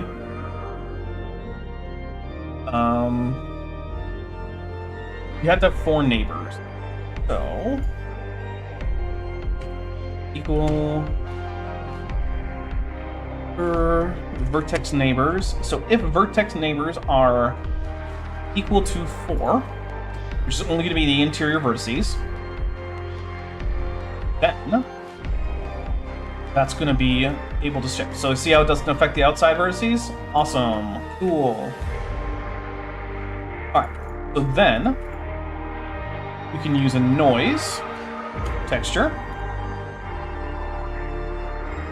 Normalize this. Separate X, Y, Z, doesn't really matter. Combine X, Y, Z. Alright. I just want to join a few of them together.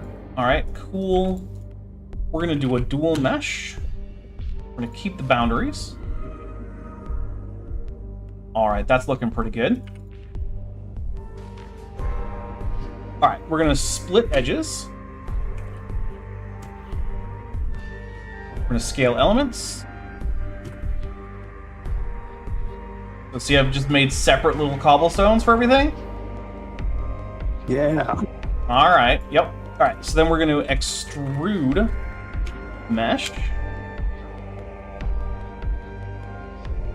Not quite that much, but like, I don't know, like this much. We're also going to set it farther y-axis. Alright, cool. Now there's this overhang, we're going to get rid of it, don't worry. Alright, the next thing we need to do is we need to grab this here, flip faces, join geometry. This is just getting it to be back to manifold. Merge, no, not layers. Merge by distance. Okay.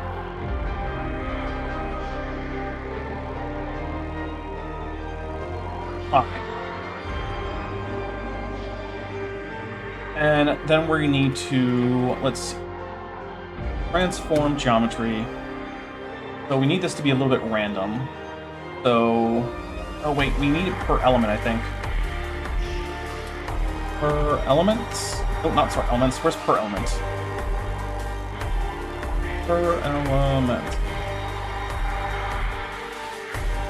Why is that not a thing?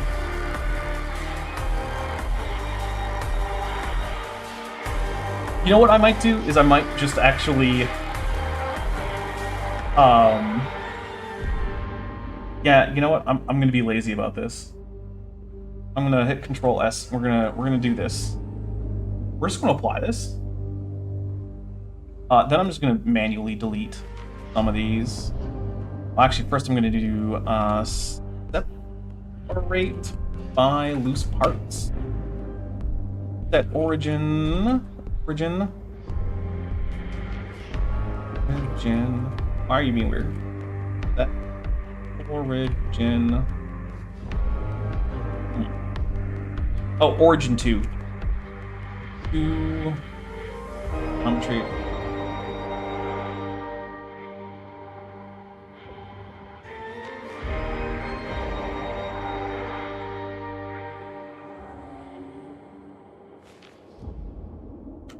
Weird like that. Alright, fine, whatever. Never lazy? No, top hats off is never lazy. That's true, never lazy. Not a thing. Alright, so... do geometry. There we go. Alright, cool. Then what we're gonna do is we're gonna do a random transform. And what we're gonna say is, okay, we're gonna randomize the rotation by just a little bit, right? Not a lot, not a lot.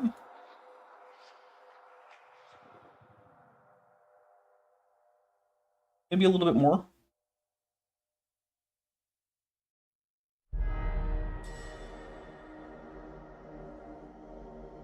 All right, and then we're just gonna delete the ones that don't fit in well.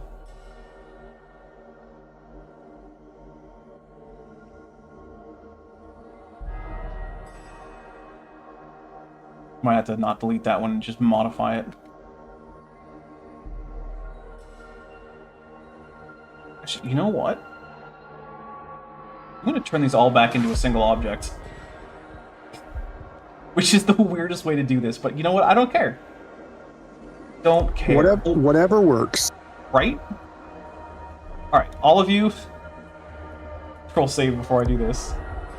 Back to one object. Cool. Alright. The next thing we're going to do is we're going to grab this guy, and we're going to grab this face and this face and duplicate them by selection, and then we're going to...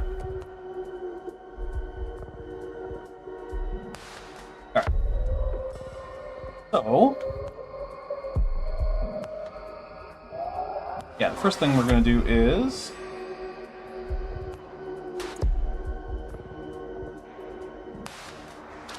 Actually, I'm going to do this. We're going to get rid of this face here. I don't need it. But I do need the other face. Only faces. There we go. Okay.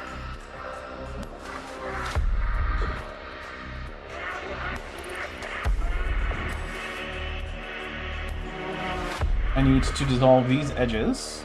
Or, well, I'll just delete the edges.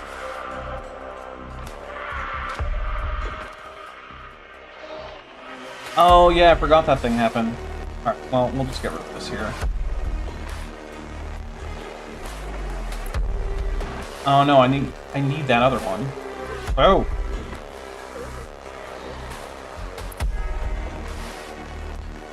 Dissolve that edge. There we go, that's what I want. Alright, cool. So then this here is gonna just come up. And, hey, Zerlon, would you care to guess what this thing is going to do? Oh, is it going to be a cutter? Oh my god! It's like you've seen this stream before. Alright, yeah. It's going to be a cutter. Okay, Boolean. Difference. Here. Apply. Oh my god! Look how perfect it all is all of a sudden. Look at that. That's so great. Actually, we need it to be a little bit wider.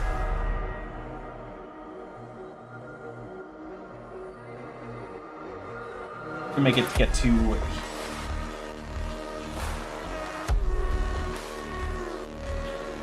Alright, then we're going to apply that.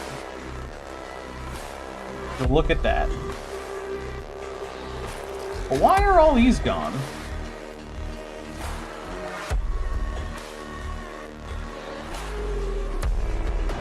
Oh. Float is going to be our best solver. Oh, but is this the wrong facing? Is that why that was a problem? That might have been why that was a problem. Yeah, it was. See? Gotta check your facings. Alright, so exact works pretty well. So first we'll apply that. Boom! So then the last thing we need to do in terms of just like getting the basic 3D shape done is we're gonna boolean these bits together. Alright, so add a boolean.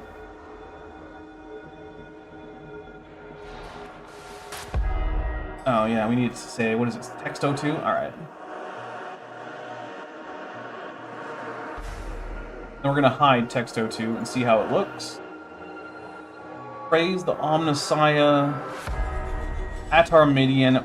That is just perfect. Awesome. Alright. So there's a few more steps that we need to do. We need to make this real. We need to make this real. These are already real. This is already real. This is already real. By real, I mean a mesh object. So we're going to do visual geometry to mesh. Oh, wait. I forgot to realize instances. So, all those supports, right?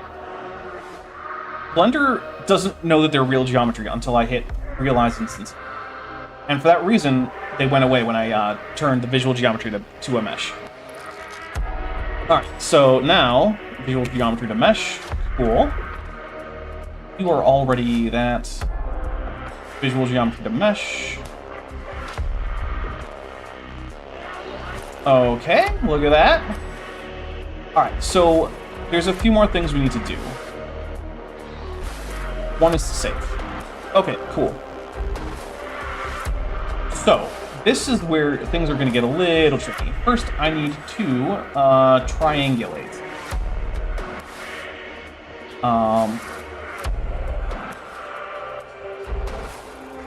We're going to triangulate basically everything. So, we're just going to select all of our objects. And then we're going to Control L, link, copy modifiers. All right, so everything should be triangulated now. Let's go to wireframe and see if that's true. Yes, it is. Okay, cool. Also don't need this object then. All right, now that's going to be important for later when we do some like Boolean stuff. All right. So the next thing I'm going to do is I'm just going to add in. Actually, I'm going to start trying to do some Booleans. I'm going to hit save. And this time we're going to do union boolean. Alright.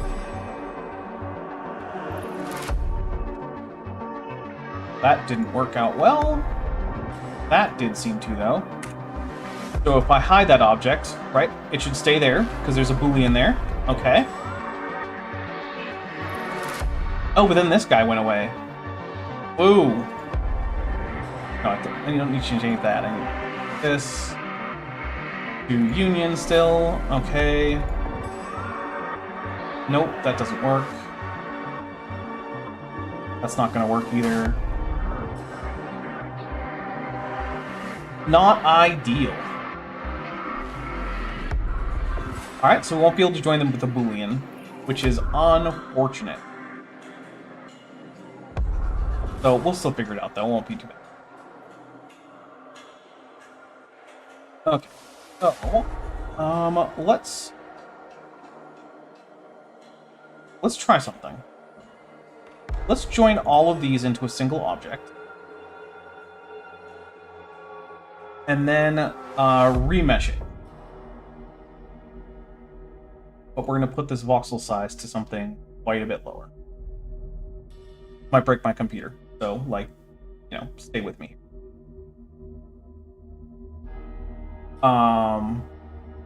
Okay, yeah, that works. Alright, but the other thing is, we need this also to have a base here. So what I'm going to do is I'm going to add in a cube.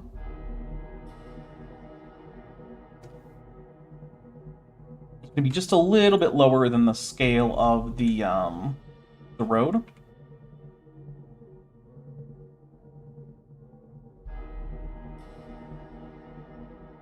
Okay. Alright, so what this does now is it basically acts as our base, so that when we actually make the base itself, the road isn't just floating on nothing, which would be a problem. Alright, so now I need to add in this here.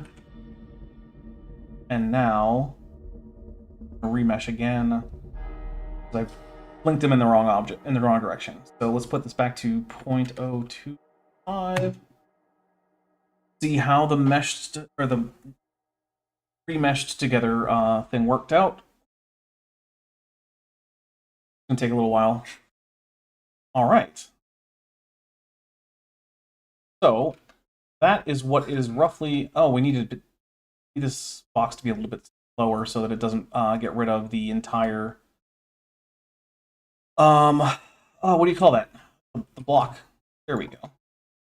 Now you can actually still see thrust block. Okay, how low can I actually get before it? There we go. Okay, cool. So we're gonna save here.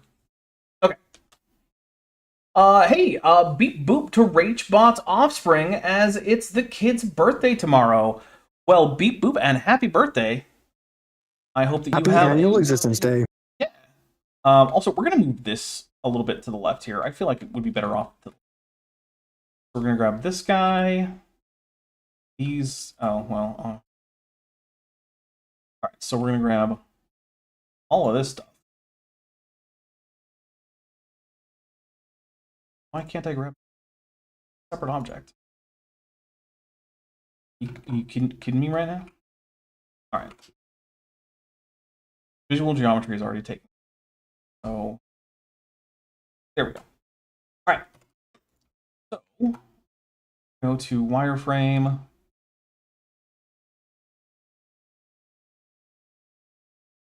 This. Okay. And yeah, we're just gonna put it there. That's probably a little bit better. Okay, cool. Let's see. We've got our remesh is going. So what I'm gonna do is I'm gonna save this.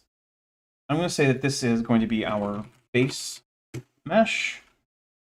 And then I'm gonna create another one. This is gonna be remesh. So I'm just going to hide the base mesh, save, and then I'm going to apply the remesh, which is going to be a pain. That's okay. Because, yeah, okay, so then what we're going to do is we're going to decimate it by probably down to 0. What that'll do is it'll basically say, like, hey, a lot of this, like, flat surface, like the flat surface of the concrete and whatnot, you don't need to... Oh my goodness, did that lose my... It lost my doodads. Boo! The corner doodads on the road are gone. Oh no. I'll be able to bring them back, I think. This is why we, do a lot of saving and whatnot. If they are gone forever, well then, whatever, I'll just deal with it. Yeah, that's, taking forever. You know what? I am going to restart the music, and I'm going to grab myself another beverage. It is getting hot. It is about beverage o'clock. I think I'll mix me another Jack Rose. Alright, well, in the meantime, I don't know, have an intermission, I guess. I'll pause this music here. Yeah, we'll be right back.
Okay, we are back.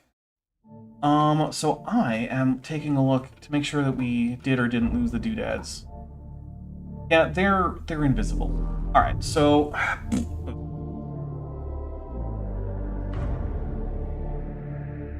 they're still visible here. All right. So let's get rid of remesh for now. We don't need it. So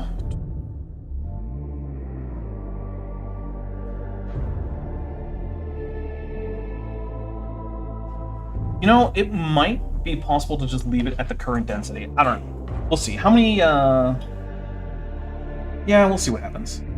Alright, so, the next thing we need to do is we need to make the actual base that's going to become this thing. Okay, so,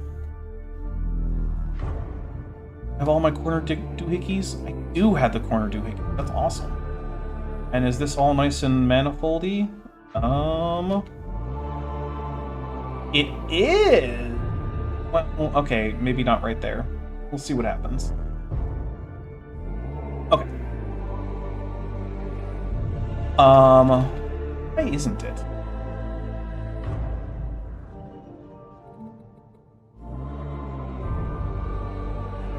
Why is that not connected the way I would want it to be? We'll see what happens. Okay, so the next thing we need to do is do 120 centimeters to meter times 375. So let's see. 120 we'll divide it by 2. So it's 60 times 375 is, let's see, 22,500 centimeter. Okay, so actually, am I doing my math right again? Or wrong again, I guess? Yeah.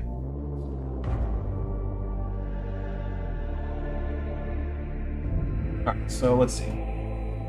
We're gonna put in cursor to select, cursor to world origin, there we go. This whole thing is just gonna hide. So we're going to add in a circle. We're going to make it way denser, so we're going to make it like, yeah, 256. Okay. So on the x-axis, we are going to make it 22.5.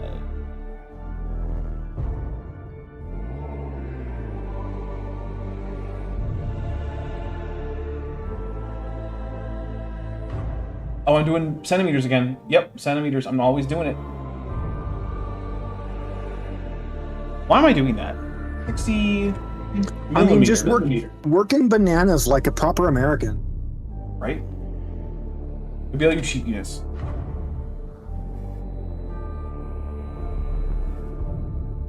Yeah, it should be 22.5. Okay, cool. And it is 22.5. Okay, cool. Alright, so then we need the 70 millimeters, except it actually needs to be like 35, because we're cutting it in half again. 35 millimeter. Oh no, it doesn't. It should have used that. I do want to. So 70 millimeters to that, so let's see.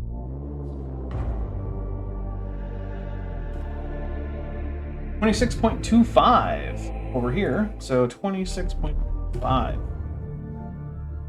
All right, so that is basically the size and shape of the base of this. So I'm going to isolate this.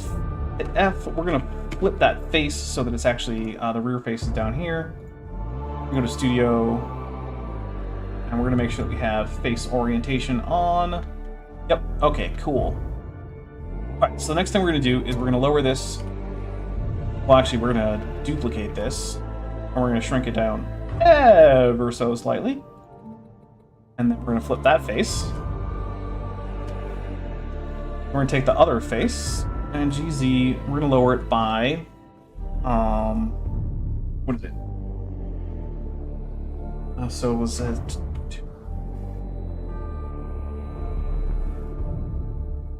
so 0.02 millimeters or meters times 75 is 0.175. GZ minus 0.75. And then we're going to, well, we're going to switch this to edge select. Select these, bridge those edge loops. So that's basically the shape of the base. But that's a blank base. So what we're going to do now, we're going to extrude this up a bunch. And then we're going to say, okay, I want you, save here, we're going to do a Boolean, and it's going to be an intersect Boolean with this object here, base mesh, which will almost certainly make my Blender freeze for quite a while. So, yeah. Let's see, how's everybody doing? My son brought me a really good cup of hot chocolate and my headache has receded some. Awesome! Well, I'm glad that your headache receded some. Chocolate is amazing medicine. It does seem to be, yeah. Even though it's toxic to most creatures. Technically, it's toxic to humans. It's just that humans metabolize it so fast that the toxic effects usually don't have time to manifest. But if you eat a really, really large amount of chocolate, yeah. Alright, so this definitely didn't work. Because we do have to clean up a lot of stuff here. But let's see what happens when we actually hide this. Yeah. Alright. So let's try manifold. Nope. Float. Alright, well that almost worked. We've got to figure out why this section here is being weird. But also, you can see what the surface is going to be. Cool. Oh, we have it on intersect. Wait, no, that is what I want. Alright. So,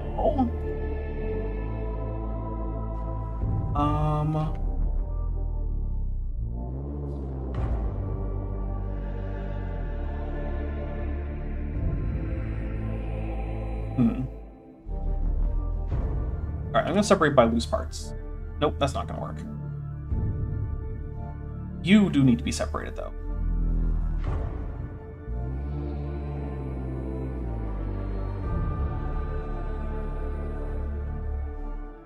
Alright, so we're going to get rid of you. You, we're going to try adding in a... Yeah, the remesh is off right now. We're gonna try. Oh, that might have been the problem the whole time.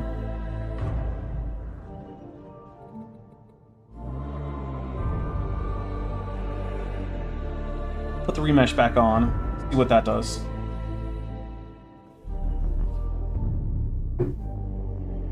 Oh, also, Zane, way to be a fantastic cook for a 12-year-old. Which I'm just going to assume means that you're just a fantastic cook overall, right? Because, like, yeah. But kids are picky, man. If you can cook for kids, you can cook for anybody. No. Zane is the 12-year-old who is a good cook for being 12. Oh, yeah, a good cook 12-year-old. That's amazing.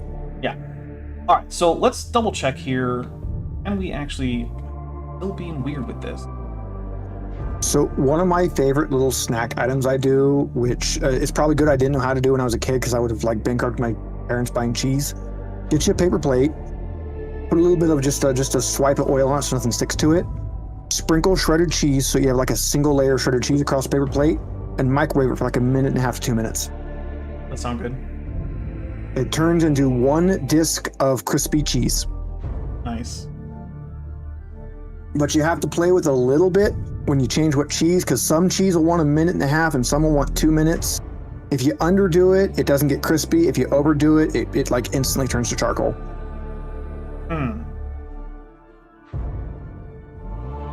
You can also toss pepperonis on if you have pepperonis, but I never have pepperonis, so I'm sad. Yeah, this isn't working out. I might have to try some new techniques. This is always the tricky part, right? Combining everything together. Making it in 3D is not that hard to do. It's getting it to be printable. That is the trick. That is a big time thing too. Mm-hmm. I can't begin to tell you how many models I've downloaded that were, supposed to be 3D printable, gone to print them and found out that whoever made them did not know what they were doing and made a very unprintable model. Yeah. That'll happen. Oh. Well, and a lot of that comes from like what looks good for like 3D animation and what looks good for printing are not the same.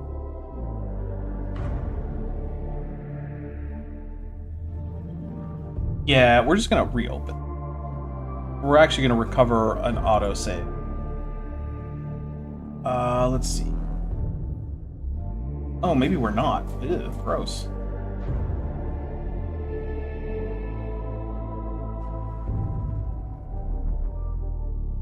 Alright.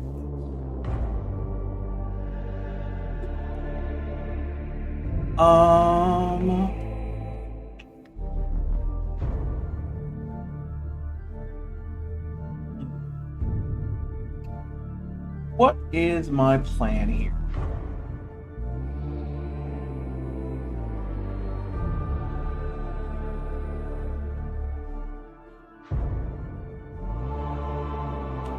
Can I just say I absolutely hate AI images?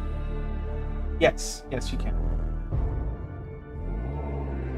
I'm currently looking for an art reference, and everything I find is AI and terrible. And like, I want an actual picture that I can, draw off of that isn't, AI that's already wrong to start. No, not allowed. So Sharp isn't going to work.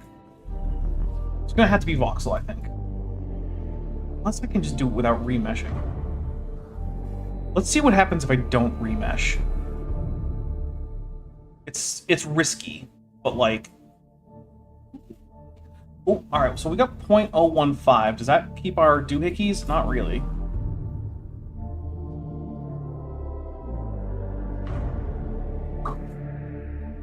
Alright. Let's... just unremesh.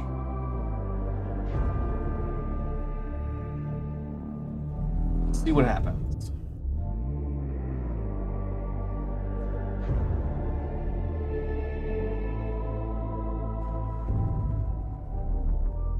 Basically nothing. Nothing happened.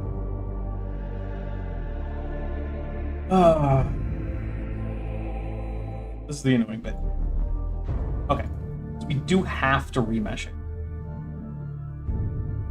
I mean, Blender is a mixture of art and programming always has that, why doesn't this work? Why doesn't this work? Why doesn't this work? Hey, that worked. Why did that work? Yeah. All right, so at this point, it is correctly doing a manifold, right? So if we click here,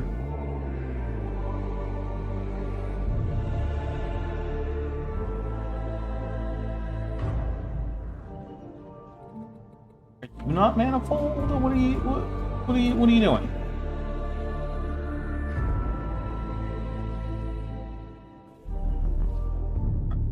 Just gonna duplicate this. We're gonna try applying. See what happens.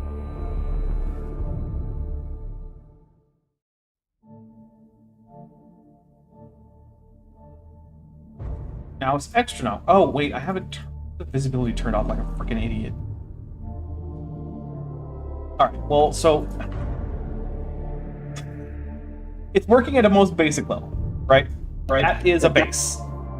If it makes you feel any better, my last 5 minutes of work has been on the wrong layer in Photoshop, so... Ooh. Right, so what we're going to do is we're going to change the Boolean objects to mesh Boolean O. Okay. And then we're going to slowly lower this until we think it actually is going to be fine. So we're going to put it to 0.05. Let's see how that goes.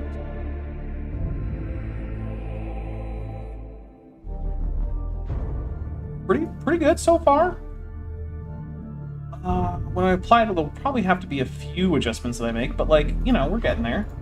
Alright, so let's cut it in half again and go to 0.025. The doodads got lost, but I'm working on getting them back, Julian.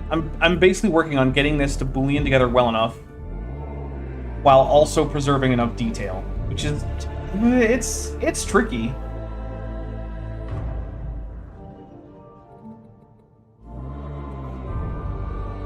I'm also going to turn this off for a second.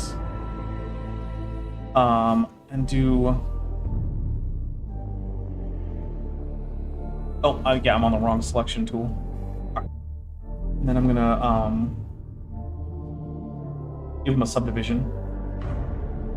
Which, yeah, it's gonna freeze everything for a little while, but that's okay. Oh, hey, Diamond Moonblade says, hello, stopping by before work to support my favorite dinosaur. Thank you. All right, so yeah, that makes it a lot smooth. All right. But actually, we're going to put that above this here. There we go.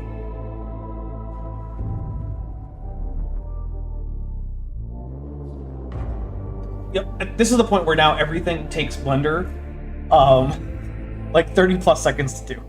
And that's just unavoidable because we just got so much damn geometry. There isn't really a way around that. But we're getting to a point where it's looking good. Alright, so right now most everything is pretty clear except these doodads here. So I think if we bring hits save first, let's hit 0.125, see what it means. This is the bit where if I weren't streaming to you, I would be just relaxing listening to this wonderful music that we have going here. Which again is the soundtrack for Mechanicus, which is actually a game I have a Steam key for. And if we get to a Steam key donations goal on, I think, tomorrow, I will... Oh no, I won't be giving that one out. I'll giving it out later on. Maybe in October, maybe in early November. So, yeah. This is also the part where if this were a recorded thing, I would cut this bit out. Because boy is it boring. Zero, that's what why do we gotta do sorry. random chit chat. Mm-hmm. That's why I was about to say, what are you working on over there? I am working on an art commission. Somebody liked one of my little characters I drew, so I'm doing their character with my character. Okay. Their character is a little anthropomorphic coyote, and mine is a griffin, except the front half is seagull and the back half is raccoon. So the most horrific trash creature ever. Okay. Her name is Rat. I like it. Oh, you know what? I think you've sent some of the early sketches. I think for this. I think I've posted Rat in your server. She's fantastic. Okay. I love her. Awesome. All right, so that's still not quite enough. She was made for a setting that I've made for originally a 5e game, but my two settings I made for 5e are being converted to be more generic, just TTRPG. It's for a setting that's kind of like Harry Potter magic, only mixed more steampunk, where the wizards aren't unknown, they're not hidden, everybody knows about them. But not everybody can be a wizard, so there's some like really steampunky magic workarounds for common people to be able to use magic. Okay. All right, I like that. All right, so we're doing a new thing here, which is we're just expanding how big these are so that they just show up. Which, yeah, is it a little lazy? I don't know. I guess. I mean, probably, but you know, they're cool. Yeah, we're just doing like it's not gonna work the way that I want it to, so it's gonna work the way that I don't want it. But it's still better than it not working at all. If any of that made sense, then that's good. But also, I don't know, you might want to seek professional medical help because that didn't make much sense to me. But what we're going to do is we're going to switch to individual origins. We're going to hit S, Shift, Z. Just going to scroll until they're bigger. So there we go. Now we have bigger doohickeys. Is that good? I don't know. It's something. Not nothing. Alright. Then we're going to turn this guy back on. And that's going to take forever. That's okay. Actually, my little magic setting, I actually ran a game for it for Extra Life last year. Oh, that's cool. We were using the Fate system, which Fate is an amazing system if you want to run like your own stuff because it has no built-in like genre or setting or anything. and I had everybody make little wizards, and I said, hey, you know, if you're a fancy wizard, you'll have a familiar, so make sure you make a familiar to go with your wizard, because you guys are fancy wizards. And they all made their wizards, and they all made the familiars, and they all got on the train to start it, and then they all immediately get drugged out and kidnapped and find out that they're actually playing as the familiars, not as the wizards. You mentioned that to me. Yeah, that's a really cool idea. I like it. I really like the way, because everybody always makes like really weird animals. Like if you know you're going to play as the animal, you make an animal be fun to play as. Hey, if you think you're playing as a will, grab it. But keep going. Yeah, if you think when you're making your wizard, if you think you're playing as the animal, you're like, oh yeah, I'm going to be this badass wolf, or I'm going to be, you know, this really good tiger. Or if you don't know you're playing, if you think you're playing as the wizard and the animal is for flair, you're like, yeah, I'm going to be a alligator snapping turtle. Yeah, you know, hedgehogs are cool. We'll be a hedgehog. Let's see, I've had somebody play as a rattlesnake. Somebody was a possum. You know, it's really fun to see, you know, people realize that, like, oh yeah, this goofy little critter that I made to be like this extra flair item is actually going to be like my main playable character, and now you have to figure out how to function in this world as whatever random little animal you made. And I add in, there's a little bit of lore that the animals themselves can't actually use magic. They're just conduits for the wizards, so you're not even like a special magic animal, you're just that animal. Came back. Welcome back. Okay, so I don't know exactly how the math is mathing, but the doohickeys now have a cool little like stick out around the edge, and like the cogs are inside, and I'm okay with that. You know what? That's fine. So what that means is this. What the hell? You gotta be fucking kidding me right now. I grabbed a vertex somewhere around here. God damn it.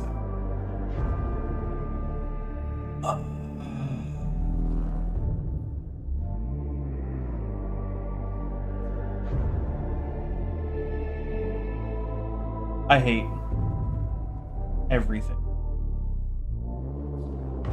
You name a thing, Zerlon. Oh God, name a thing? Yep. I'm chapstick. Hate it. Name a different thing. What else is on my desk? Catnip. Hate it. Hey chat, give me some things. I have all of the bases for Elgato, like cameras and microphones, because I use arms, so I just have bases just sitting everywhere. Hate it. Worst thing. Disgusting. I have a button that opens Sheepit and renders for Dapper Dinosaur. Hate it. You didn't think I was going to go there, did you? I mean, you do hate my Sheepit button. You like wifey's because it goes so much better. I mean, I believe you. Oh, I'm on edge select too. Like,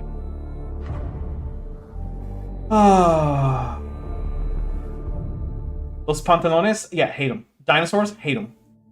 Lego ATTE? Hate it. Everything. I hate everything. The entire world is horrible. I mean, that's pretty accurate right now. Yeah, that's true. Okay, I shouldn't have any of the rail selected. Switch it to individual. Get them as big as they can reasonably get. I will say, apparently Governor Newsom just worked out a thing to cap insulin prices in California, which is actually a good thing. Hate insulin. I mean, I do too, but I have to stab myself with it all the time. I hate stabbing.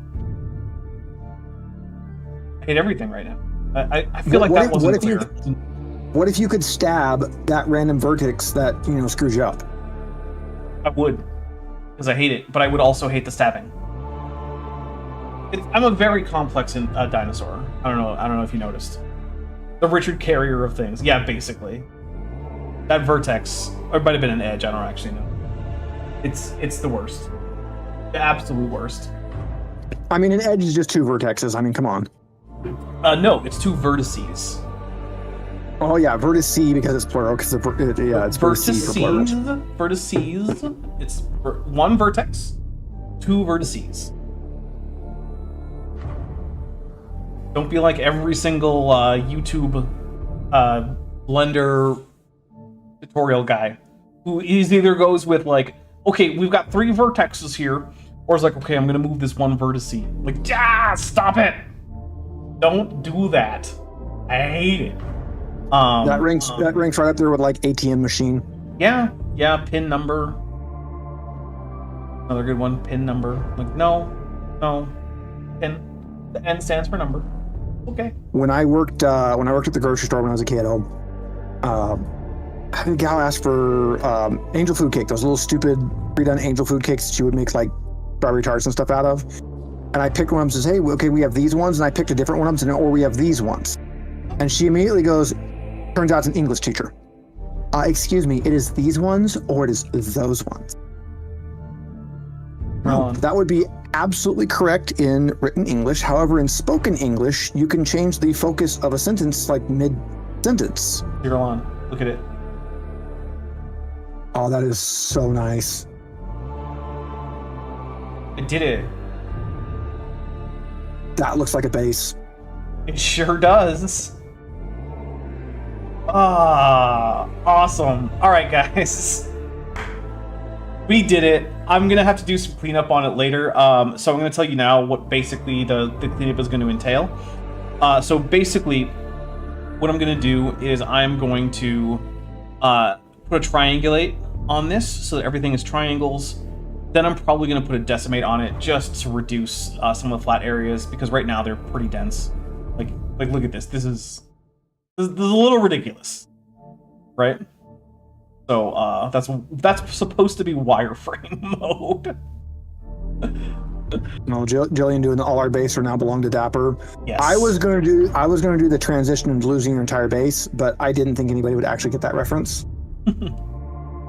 So there is one thing. The actual GW bases don't have this much vertical relief on them, and what they do is they continue the angle. So like if you look here, I'll grab my annotate. It would be like if you just continue. Well, that's a bad angle, but it'd be like if you could just continue this up this way. But I feel like that would be weird given how tall this bit is. So the plan basically is to assemble, like have a Reaver. This is the ultimate idea, right? Off of it. Have a Reaver, and then have the Reaver basically have like 1 foot, like somewhere around here, another foot somewhere around here, maybe facing this way, or maybe like one here, and like one here, like twist the torso so it's still kind of facing this way. And yeah, there you go. We made a base for a Reaver Titan. I'm gonna bring it up so it's actually. Oh, are you gonna be a gigantic pain? Right, because yeah, it is. It is gonna be a gigantic pain. The kind of thing like this base, this is exactly what I'm learning Blender for, is so that I can make my own bases and stuff. Because guys, I don't know if you know this, but getting proper like bases and stuff for miniatures and just random little things like that can be an absolute pain in the ass. Yeah, it's a big pain. And I just realized I screwed this up by trying to move it while I had everything active. So, yeah, okay. Thanks Blender for. Yeah, it's going back into the thinky mode. All right, but yeah, so that is a base. I hope that if you ever wanted to make a base, that this has been a little bit helpful. I do also want to acknowledge that Artisans of Vol is a YouTuber who does a lot of stuff like this. He has a similar base tutorial where he is doing something, I think, for Adeptus Titanicus, which is the same basic game, or no, same basic models as what I'm doing here. So like.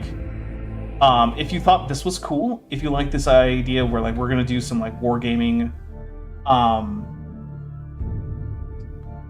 bases, then yeah. And look, Borg Emporium and an Admirable Sappy Turtle, it would be very cool to have a time lapse of this being printed. However, I do not have the equipment to do that, so it's just not gonna happen. Time lapses on a resin printer are, there's only one good way to do them, and it's not something most people can do. You have to have a camera with a shutter button that you can wire into a UV light sensor. Which I'm not going to do. No, I'm not going to do that. Yeah, then you have to get that UV light sensor inside your printer where it can detect when the UV goes off, so that you only take a picture when it's curing a layer. Otherwise, they jitter. Yeah, none of that is going to happen. I looked into doing it. I have a camera capable of doing it, and I looked into it, and I just don't even want to. I don't even want to work with it. Yeah, I don't blame you. I wouldn't either. But guys, we did it. This is it. This is the base. I'm probably gonna print this base after I do a little bit more work on it, and then hopefully I will send pictures. If you're not in the Discord, get in the Discord. Zerlon, could you send a link to the Discord real quick? Yes. One moment. Thank you. I do appreciate it. And yeah, once that gets in the chat, we're gonna get out of here. So, thank you for hanging out, everybody. Yeah, if you're not in the Discord, check that out. I plan to put pics in there, as well as in the Dapper Dinosaur paid server, stuff like that. So, yeah, the rest of this is just me applying a lot of things, like applying the subdivision, applying the Boolean, adding in a decimate, applying the decimate, stuff like that. And yeah, when you zoom in on it like this, it doesn't look great. But you know what? This is sub-millimeter scale, so I don't care. All right, bye, everybody. Bye.